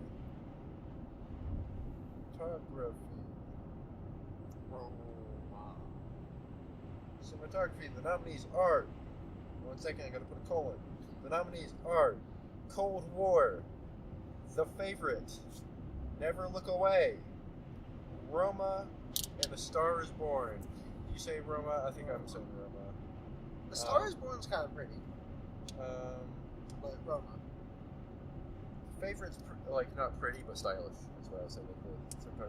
Definitely unique. I don't think it's gonna win though. I hear Cold War is really. Yeah. I hear a lot of people say Cold War is really what's deserved. Between Cold War and Roma. All right. Next, we have a big one for us because we just saw a nominee, animated feature film. Do we want to go ahead and do that? Yeah, let's go ahead and do that one. All right. The nominees are Incredibles 2, Brad Bird, Isle of Dogs, Wes Anderson, Woo! Mirai, Mamoru Hosoda, Ralph Makes the Internet, Rich Moore, Spider-Man Into the Spider-Verse, Bob Bruschetti, Peter Ramsey, Rodney Rothman, Phil Lord, and Christopher Miller. I wanted to say all of them because we like that one. And of course, we're both going with Spider-Man, I'm guessing. Yeah. Spider-Man. Have you seen Peter Ramsey on Twitter? Nope. He's a delight. Spider-Man. Put in the time, put in the time, Spider-Man. That was a reference to something. Stalling. Shawshank Redemption. Shawshank Redemption is like a lifetime movie for guys. Okay, now let me scroll through and see what's left because so now we're getting to the biggies. Alright. Now we're getting to the biggies. Actress. The biggies. They're all big. Actress in a supporting role. The nominees are Not Claire Foy. somehow Amy Adams, Vice. Marina de Tavira, Roma. Regina King, If Beale Street Could Talk. Emma Stone, The Favorite. Rachel Weisz, The Favorite. I really am not sure. You could have booted Emma Stone and given it to Claire Foy. Because Emma Stone's already got an Oscar. Yeah, that's fair.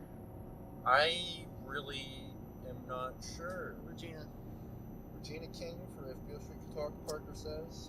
I think that movie's going to win every category it's nominated for. I am not going to go with that. I'm going to be different. I don't know who, though. See, I would say Emma Stone over Rachel Weisz from that movie, but I don't think she's going to win again. And I think Rachel Weisz is probably not going to win either. What about Amy Adams? I don't think Amy Adams. Flip the coin. I don't think Marina Tavira is going to win either. I think... I'm going to go Rachel Weisz. I'm going to lose this one, but I'm going to go with Rachel Weisz. What if you win? Because that's... Who I'd really want to win would be Emma Stone, but she's already won, so... You think it's actually going to be Regina King? I think it's going to be someone I didn't vote for. It might be... I don't think they would give it to Marina. I think Roma is kind of like what you're saying with Beale Street, that they're going to give it to most everything it gets nominated for a lot of them, but I don't think they do it for this I one. think Roma is going to get everything technical, but not acting or Best Picture. I don't know about director. Okay. So, I don't know. So next, of course, actress in a leading role. The nominees are... Give me a second. That's a Give me a great... break. Give me a break. Break me off a piece of that sponsored content. Sponsors out there that want to sponsor us, we are open to that possibility. Nominees are Yalitza Aparicio. I think I actually said that right. Yes. So I've heard her name a lot more than Marina Yalitza Aparicio. Tavira, whatever. Yeah. Glenn Close, The Wife. Olivia Colman, The Favorite. Lady Gaga, A Star Is Born, and Melissa McCarthy, Can You Ever Forgive Me? I'm going to jump out and I'm going to say Olivia Colman, even though everyone's saying Glenn Close. I see a lot of people say Lady Gaga. Screw that. She's good, but not Olivia Colman. No. It Well, would- I've heard that. It would Melissa be nice if McCarthy- Yalitza won, but that's not. I don't think it's gonna. I heard Melissa McCarthy. So who are you saying? Close. Glenn Close. I'm playing it safe this year. See, this is a wish fulfillment one for me. See, for last year, I picked what I wanted to win because they were all good nominees. Yeah. This year, I'm picking what I think because it's such a shit year. See, I've been kind of doing that, and with exception to just giving it the Green Book for that one. All right, next we have actor in a supporting role. We don't even have to say it. It's gonna be Adam Driver, clearly. Would you be mad if he won? Yes. Would you? He's not deserving at all.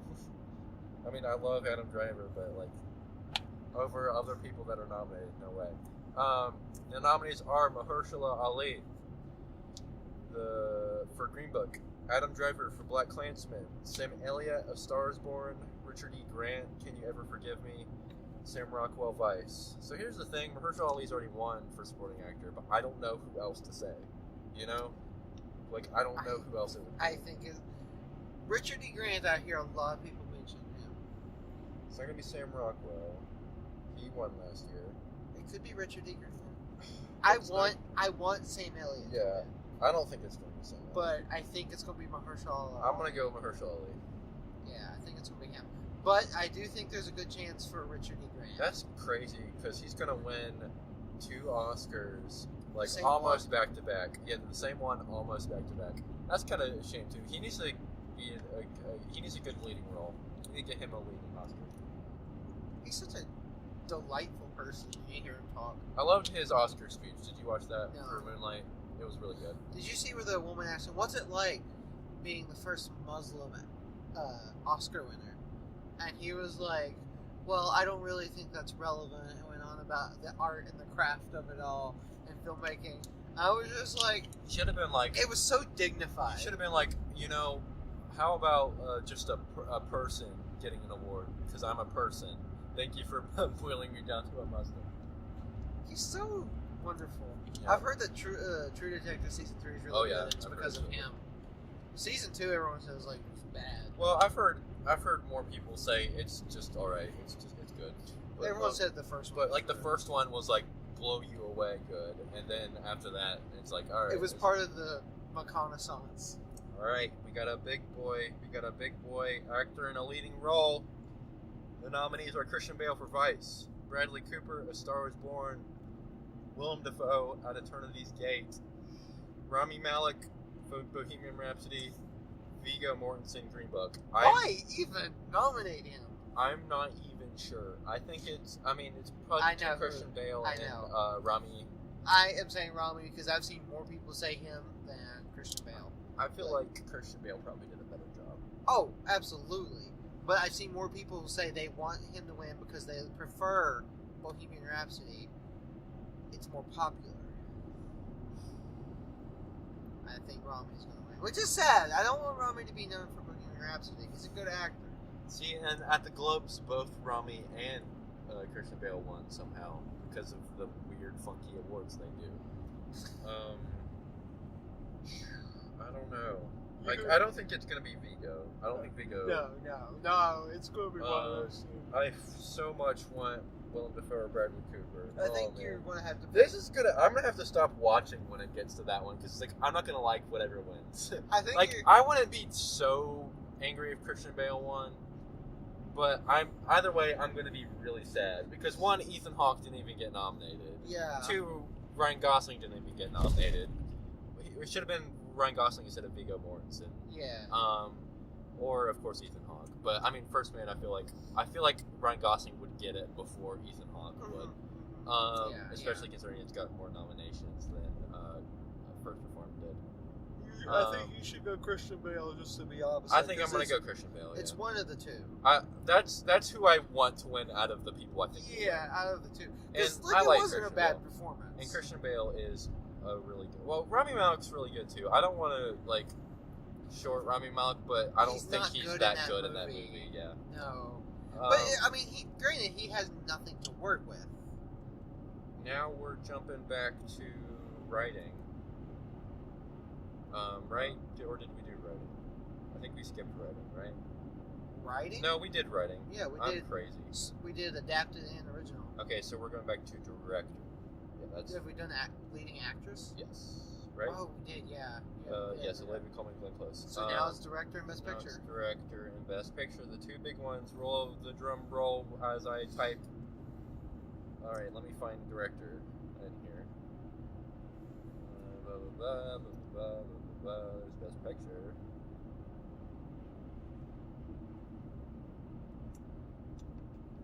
I can probably tell you all the nominees. The nominees are Black Klansman, Spike Lee, Cold War, Pavel Pawlowski, Paula Kowalski. Do you know how to say it? No. Have you heard his name before? Nope. You want to hear something fun fact? His previous movie, Ida, the aspect ratio for it is the reason Paul Schrader shot Frozen from the way it was. The Favorite, Yorgos Lanthimos, Roma, Alfonso Cuarón, Vice, Adam McKay. Why? I'm gonna go with Roma. I'm gonna go with. I'm gonna do something different. I'm picking Spike Lee. Yeah. Because I think there is a chance. I think there's a good chance. Because he's never gotten it. He's such big director. Like, Is Alfonso got it? yes, Okay, I'm that's pretty sure Alfonso. for children, or I think it was for Gravity. that sucks. Yeah, he beat Steve McQueen that year. So how much do they give people more than one Oscar other than Daniel Day-Lewis? Steven Spielberg's won 2, I think. Daniel Day-Lewis has won 3. Jack Nicholson's won 3. Walter Brennan's won 3. Katharine Hepburn has 4, and Meryl Streep has 3. Those are the ones I know the most. Oh, there was that one weird Italian guy that won 2 awards in the same night. He won Best Actor and Best Director in the same night. Wow, what a dude. You should look up his speech, because he could barely speak English, but he was flipping around and jumping and all this stuff when he won. I think it was Best Actor, and when he got up to Best Director, he was like, "I've already used all my English in the last one. Thank you." It was. Yeah, so that makes me not sure because of Alfonso. I think I'm sticking with Roma. I was thinking of doing like you and going crazy and doing something where I want to win, and it would be Yorgos. But here's something else about Alfonso, though, right? I feel like they put so much money into this, though. I think that's why Roma's going to win a lot. Alfonso Cuarón was also the cinematographer for Roma. So if it wins cinematography, he still gets an award. So here's my thing with Roma. It's like it's one of those things where, it's kind of I'm trying to find a good way to compare this, but like this thing is up for this thing is the answer to so many questions that I'm just going to answer it on every one because I know it's going to get a couple of them. I think I didn't study for this quiz that well, and this answer is the same in a lot of them. I'm just going to go all A because I know one of them's going to get it. I think it's going to win cinematography, and that'll be Alfonso Cuarón's award. I don't think it's going to get directing. I think Spike Lee is the front runner for director. Yeah. Because he's never gotten even a nomination. I think they're going to give it to him as a I'm going to stick with it. I want Yorgos to win. I want Spike Lee to win. I want Yorgos to win. I think he's super deserving. I also want to hear him do a speech. I'm sticking with Roma because I like Alfonso. I want to hear him do a speech. Admit you want to hear Spike Lee do a speech. That would be fun too. That would be really fun. I hope you're right. I hope you're right. I think Yorgos also has more time to win an Oscar. Spike Lee, Yeah, this is probably one of his last movies, if not.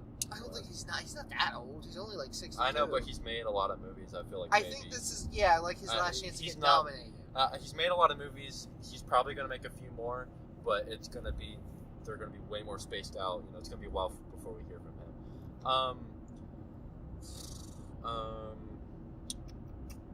Go Spike Lee!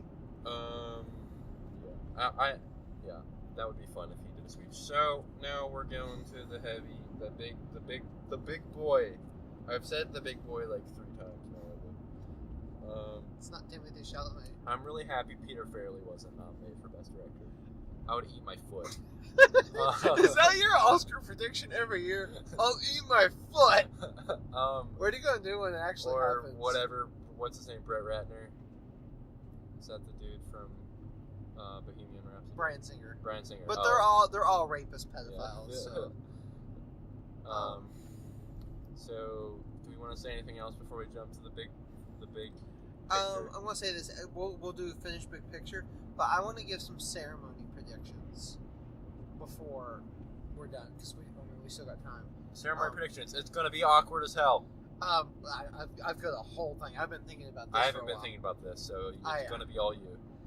You'll find things to comment. I'll see if I can think of something. Okay, let's go. This best picture. Let's go. Best picture. The nominees are Black Panther. I don't know why I said black weird. Black Panther. Kevin Feige, producer. Black Klansman. Bohemian Rhapsody. The Favorite. This is Kevin Feige special. Do you have a Kevin Feige poster on your wall? And that's why you mentioned him. No, it's because the rest of them have 50 people listed. So I'm not going in. Worth noting, Black Klansman, Jordan Peele's producer.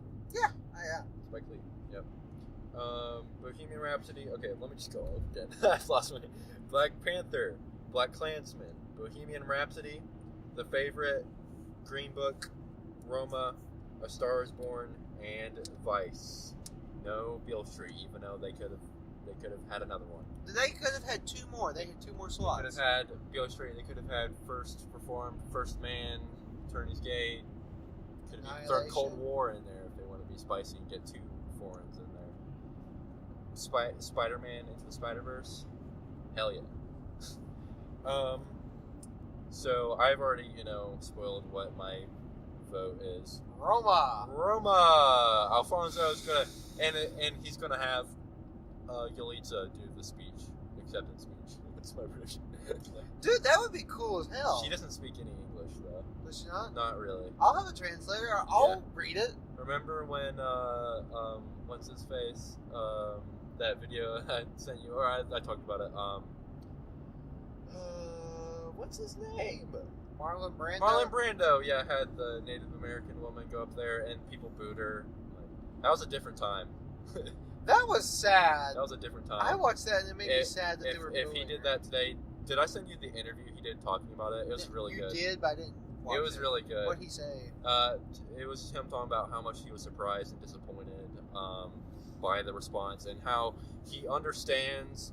And he's like, I hope the booing was directed towards me and not her. And he's like, I understand people being angry at me for doing that. But yeah, that was a different time. That was this He's such 1973. an interesting man. Have you looked up any of the stuff about him in Apocalypse Now? Yeah. Have you seen Heart of Darkness? Have I read Heart of Darkness? No. No, the documentary I haven't. about the making of Is it Apocalypse on Now. anything? I don't think, but I want to watch it because I've heard that I've heard a lot of people say. I heard there's a lot of crazy things about the making of that. Oh movie. yeah, he tried to kill Martin Sheen. No, you know the scene at the beginning when they're like Martin Sheen's in there and all the glass is broken and everything, and the room's tossed up. Yeah. He was recovering from alcoholism. They got him drunk and left him in the room. Wow. That's messed up. Oh, Francis Ford Coppola did a lot of messed up things. I heard he was like horrible. Like he was like Dictator. almost died or something during the making of it. Yeah. He also made the locals dig a swimming pool by hand for him. Man. And he had beef flown in from Europe or something. Wow. Okay, my best picture. The best picture nominee that we're guessing is Apocalypse Now. I'd rather it win than Green Book. I don't think Green Book's gonna win. I think Green Book might win. Man, I hope you're wrong. I hope we're both wrong, and it's the. See, favorite. I put Green Book / Roma because I think it's 50-50 split. It would be cool if the favorite won. It's probably not gonna. I think Black Klansman. I don't think favorite's gonna win like a bunch of anything, and I'm gonna be really sad. I think Black Klansman's got a better chance at winning Best Picture than the favorite. I think the only thing the favorite was gonna win is documentary. I'm not documentary. Costume design. I think that's probably gonna be about the only thing it'll win. And even that, it might not. It could be like Mary Poppins or something. Mary Queen is gone too. Yeah, I guess I'd go Green Book. Green Book, man. Hoping to be wrong. What a sad Oscars this might be. I almost want to go back and change my original screenplay to something I think deserves it, because I just don't even want to. I don't even want to humor the thought. You don't want to be able to say Academy Award winner Green Book.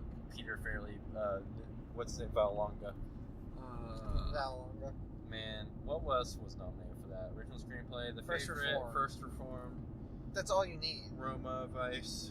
Man, and that's the Oscars. It's a sad Oscars. We'll see what happens. Okay. I have no idea what's gonna happen. Ceremony predictions. Ready? The last time the Oscars had no hosts, it's considered the most infamous Oscars in history. You've seen it. You've seen the 11 minutes. Yeah, it was a hard 11 minutes to watch. Rob Lowe dancing was so white. My prediction is there's going to be at least one, if not more, jokes / references to that Oscars. The fact that this one has no host and it did, there's going to be at least one reference to that, right? I don't know that anyone's gonna remember. Oh, they remember. People that watch. They remember. I think that somebody's going to reference it. I also think there is going to be at least one, if not multiple, digs at Trump and the wall with Roma being nominated. Yeah, that's fair. And just in general, but like especially with Roma. I think there is going to be a lot of awkward interactions and transitions. There's going to be at least a couple like big hiccup transitions. And I think there's a really good chance for a big hiccup, like, there's been a mistake. Moonlight, you guys won Best Picture. Oh my gosh, that was such an awful, You were watching, weren't you? awkward thing. I was. That was so awkward because the dude was like so forceful about it. He's like, no, really, it's Moonlight. And he he rips the card out of the dude's hand. Yeah, and he's I like, saw. Moonlight. I'm like, calm down. Yeah, I was watching. Like, I wasn't even really paying attention at that point because it's just like people giving speeches, and then I'm like looking at my phone, and then they're like, "What? Something's going on." Oh man, Is that your favorite Oscar moment? it's definitely up there because then Jimmy Kimmel's like, "What did you do?" Poor Jimmy Kimmel. That probably gave him an ulcer. Wasn't it because like the guy running it was looking at his phone? That's what I heard. No, so what happened was they had 2 cards for some reason for every thing, and for some reason they got misplaced, and he got the card that said Emma Stone La La Land for Best Actress. So when he opened it up and he looked at it, he was like, this isn't right, it shouldn't say Emma Stone, it should say the name of a producer. I'm not sure if it said actress on it either, but because he just said Emma Stone La La Land. So he was like, and then he's like, he was trying to like signal to the Faye, I forget her name. Faye Dunaway? Yeah, he was trying to like signal to her because she thought he was making a joke, and he was trying to signal her like, hey, something's up, and he's like trying to like kind of slowly rotate the cards toward her, and then she just immediately sees La La Land. It's like La La Land. And he's like, uh-oh. Oh, so Warren Beatty like knew what was going on. Yeah, that's Okay. why he took such a long pause. I haven't watched the whole thing. I've just seen the clip. She thought, well, it's in the clip. She thought he was making a joke and was like trying to build suspense and stuff. And he was like, and then when he comes back, he's like, I wasn't trying to be funny. I knew that something was wrong. He's like, also, don't blame it on me. I didn't say it. It was her. Poor Warren Beatty. Yeah. That's what a bunch of people are going to remember him for. And he's an accomplished actor and I think director too. All of these signs that are shaking because of the wind makes me nervous. It's because the Oscars. They feel the disturbance in the air of Bohemian Rhapsody winning Best Picture and everybody losing their mind. Well, those are our Oscar predictions. Do you have anything about the ceremony that you think will happen or you would like to see happen? I want Bradley Cooper to be up there and be like, I feel bad because I didn't get Best Director nominated. No. I think if, on the off chance First Reform wins and Paul Schrader goes up there, he's going to make a bunch of statements about Trump and climate change. Here's what I'm guessing. Here's a joke I'm guessing. Bradley Cooper and Lady Gaga are gonna present an award, and they're gonna make a joke about her saying, if there's 1 million people in a crowd and one believes in you, I think someone's gonna make a joke about that. That'd be funny. I think there's going to be some awkward thing between a presenter and a receiver, like 2016/17 one, where Casey Affleck won and Brie Larson like stood so far away from him.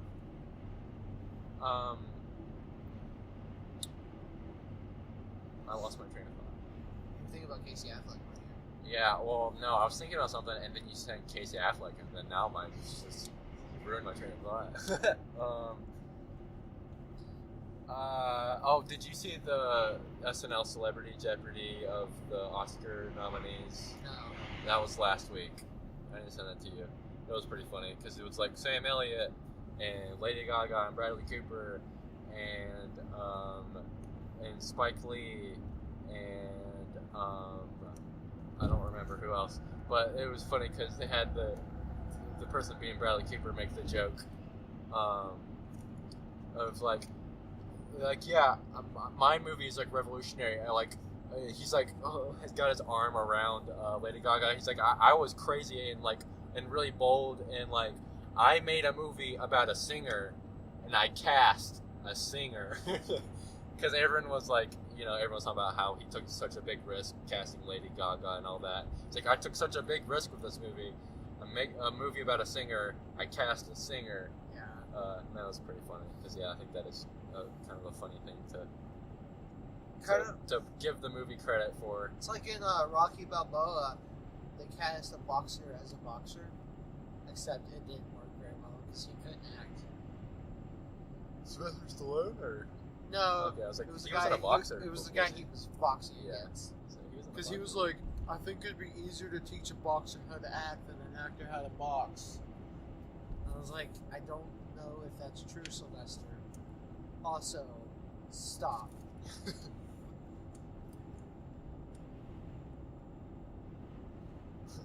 Also, stop. That was about the time he was gearing up to do the Expendables. Well, I think they should retroactively give the Expendables Best Picture. well, that's the Oscars talk. I don't think we have anything else to say about the Oscars other than it's going to be a wild night. We'll see what happens. We are going to be live tweeting fiery tweets about this. Oh yeah, I gotta like. We should Skype, like have a Skype call so we can be like, "Oh my god!" We can We'll yell. just live tweet it, man. Follow us on Twitter for these live tweets that you won't see live because this podcast isn't going to be up for another few days. Yeah, we are gonna try to probably not together, but record little tiny I'll reactions. I'll record something in the nice recording booth we have at Concord with like an actual pretty good microphone and stuff. And it's in like a soundproof little booth thing. We have to give the Oscars the arbitrary rating because I feel like there's gonna be something to make fun of. All right. Spider-Man Into the Spider-Verse for the second time gets a spider out of man. No, that was bad. Oh, that was such a bad goof. Why'd you let me do that? Oh. All right, next topic. Now that I've run this into the ground. I'm Italian chef, man. I eat 26 hot dogs. I hate that movie. That movie does suck. Like, I think when we saw it, didn't at one point, I think I leaned over to you and said, I hate this. Yeah, I think multiple times. Because we did that during the Mule a lot, too. Like, I hate... You said that really early on in the Mule, too. It was like the first... It was like when he's at the flower convention, and you're like, I think I hate this. It tells you what the movie is so early. Like, I knew once He's at a flower convention. And But they're people- treating him like he's and a rock star. people thinks he's hot shit. He has 2 threesomes. I love that John Mulaney and Pete Davidson. What's that his name, Davidson? Yeah, I think so. He's like, people have given him a lot of crap because he made that joke about that veteran dude. That was Yeah. I don't think many people or many skits on SNL are funny. I think Pete Davidson is one of the few people on SNL right now that's actually really funny. Like, his brand of comedy is really funny. I haven't to me. followed SNL ever. Well, then there was also that whole thing. He was engaged to Ariana Grande for a while, and then they broke up. And everyone's like, of course, they broke up. And people were giving him a lot of crap for that. And then he was like talking about how depressed he was and like suicidal he was on Twitter. And then I was like, "Good, you shouldn't kill yourself." And that was the whole thing. Anyway, that bit they had on SNL was hilarious. Yeah, but it's so perfect. It's a superhero movie for old people. I was like scared. I was like, "Please tell me they don't actually like this movie." And then like, no. Pete Davidson was on Jimmy Fallon once, and there to promote like this movie he had on Netflix called Step It Up or whatever, or Set It Up. Yeah. And instead he the other guest was what's his name? Twilight dude. Robert Pattinson? Yeah. Taylor Lautner. Yeah. No, Pattinson. And the other guest was Pattinson. And instead of promoting his movie, Pete Davidson spent the entire time promoting Good Time, which had come out a long time ago. But that's like apparently his like favorite movie. So instead of promoting his movie or talking about Ariana Grande and SNL or whatever it was, Jimmy Fallon expected him to talk about, he spent the entire time talking about how good Good Time is, and he showed a clip from Good Time, and it was the funniest thing. Good Time? Yeah, I don't think I know that. it's on Amazon. It's an A24 movie. Oh. Robert Pattinson. It's about they like rob a bank or something. Oh, Robert Pattinson. Okay, yeah. Yeah, I know. I don't hate Robert Pattinson. A lot of people still hate him because Twilight, but they haven't looked at like his career at all since Twilight. He's redeemed himself. Yeah, and he was like, he should have been nominated for an Oscar right over here, and he kept like praising Pattinson. It was fun. And next Oscars, I want John Mulaney to host, but not just John Mulaney, like a hologram of Spider-Ham hosting the Oscars, and they spend a lot of money on that hologram. And so, but like at the actual Oscars, it's like a remote control car with his face like taped to it, and that's what all the people have to look at. John Mulaney should host the Oscars. I feel like he's like the next golden boy of comedy. He's big now. And good for him. He's funny. You want me to do what? I identify with him. Yeah, that's kind of low, bro. But my favorite. I had that thought that only Steve Urkel and Blackout Drugs can have. Did I do that? The Xanax one, I had to stop at work, and like I just kind of half collapsed over what I was building I was to keep from laughing, because between the and I'm sorry. I love when he's like mentions the. Oh, I love when he's like, I pee like 11 times. It's like, apparently that's a number.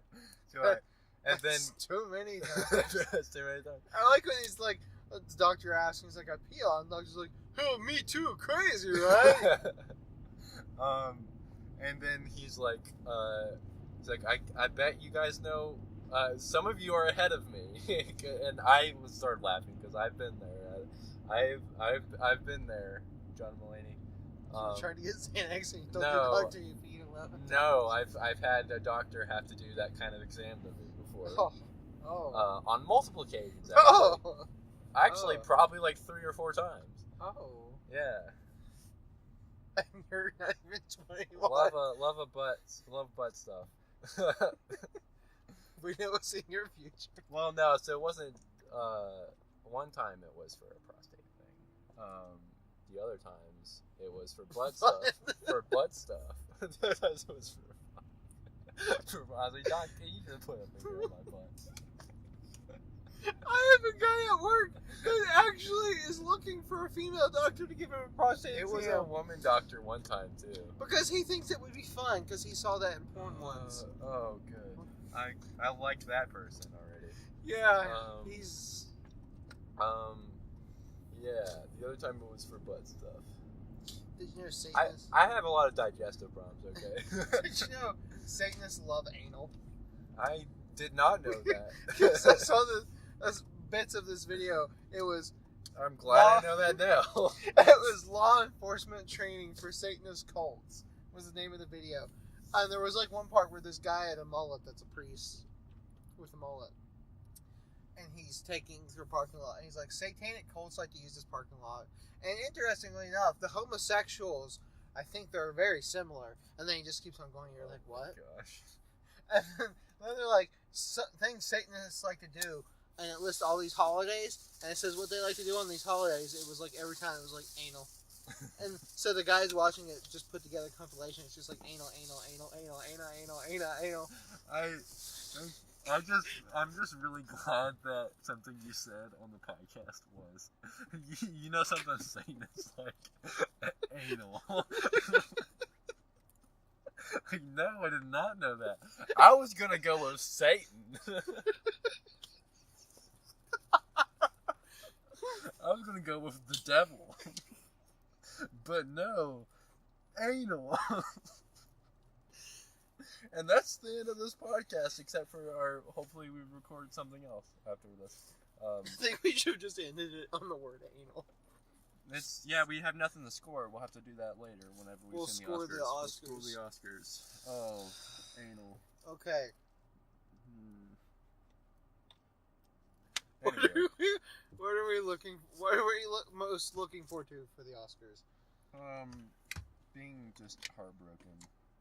I like to feel pain sometimes. Sometimes I put on Manchester by the Sea just to feel something. Very matches anything. Well, I'm looking most forward at the Oscars. Is Satanist with anal.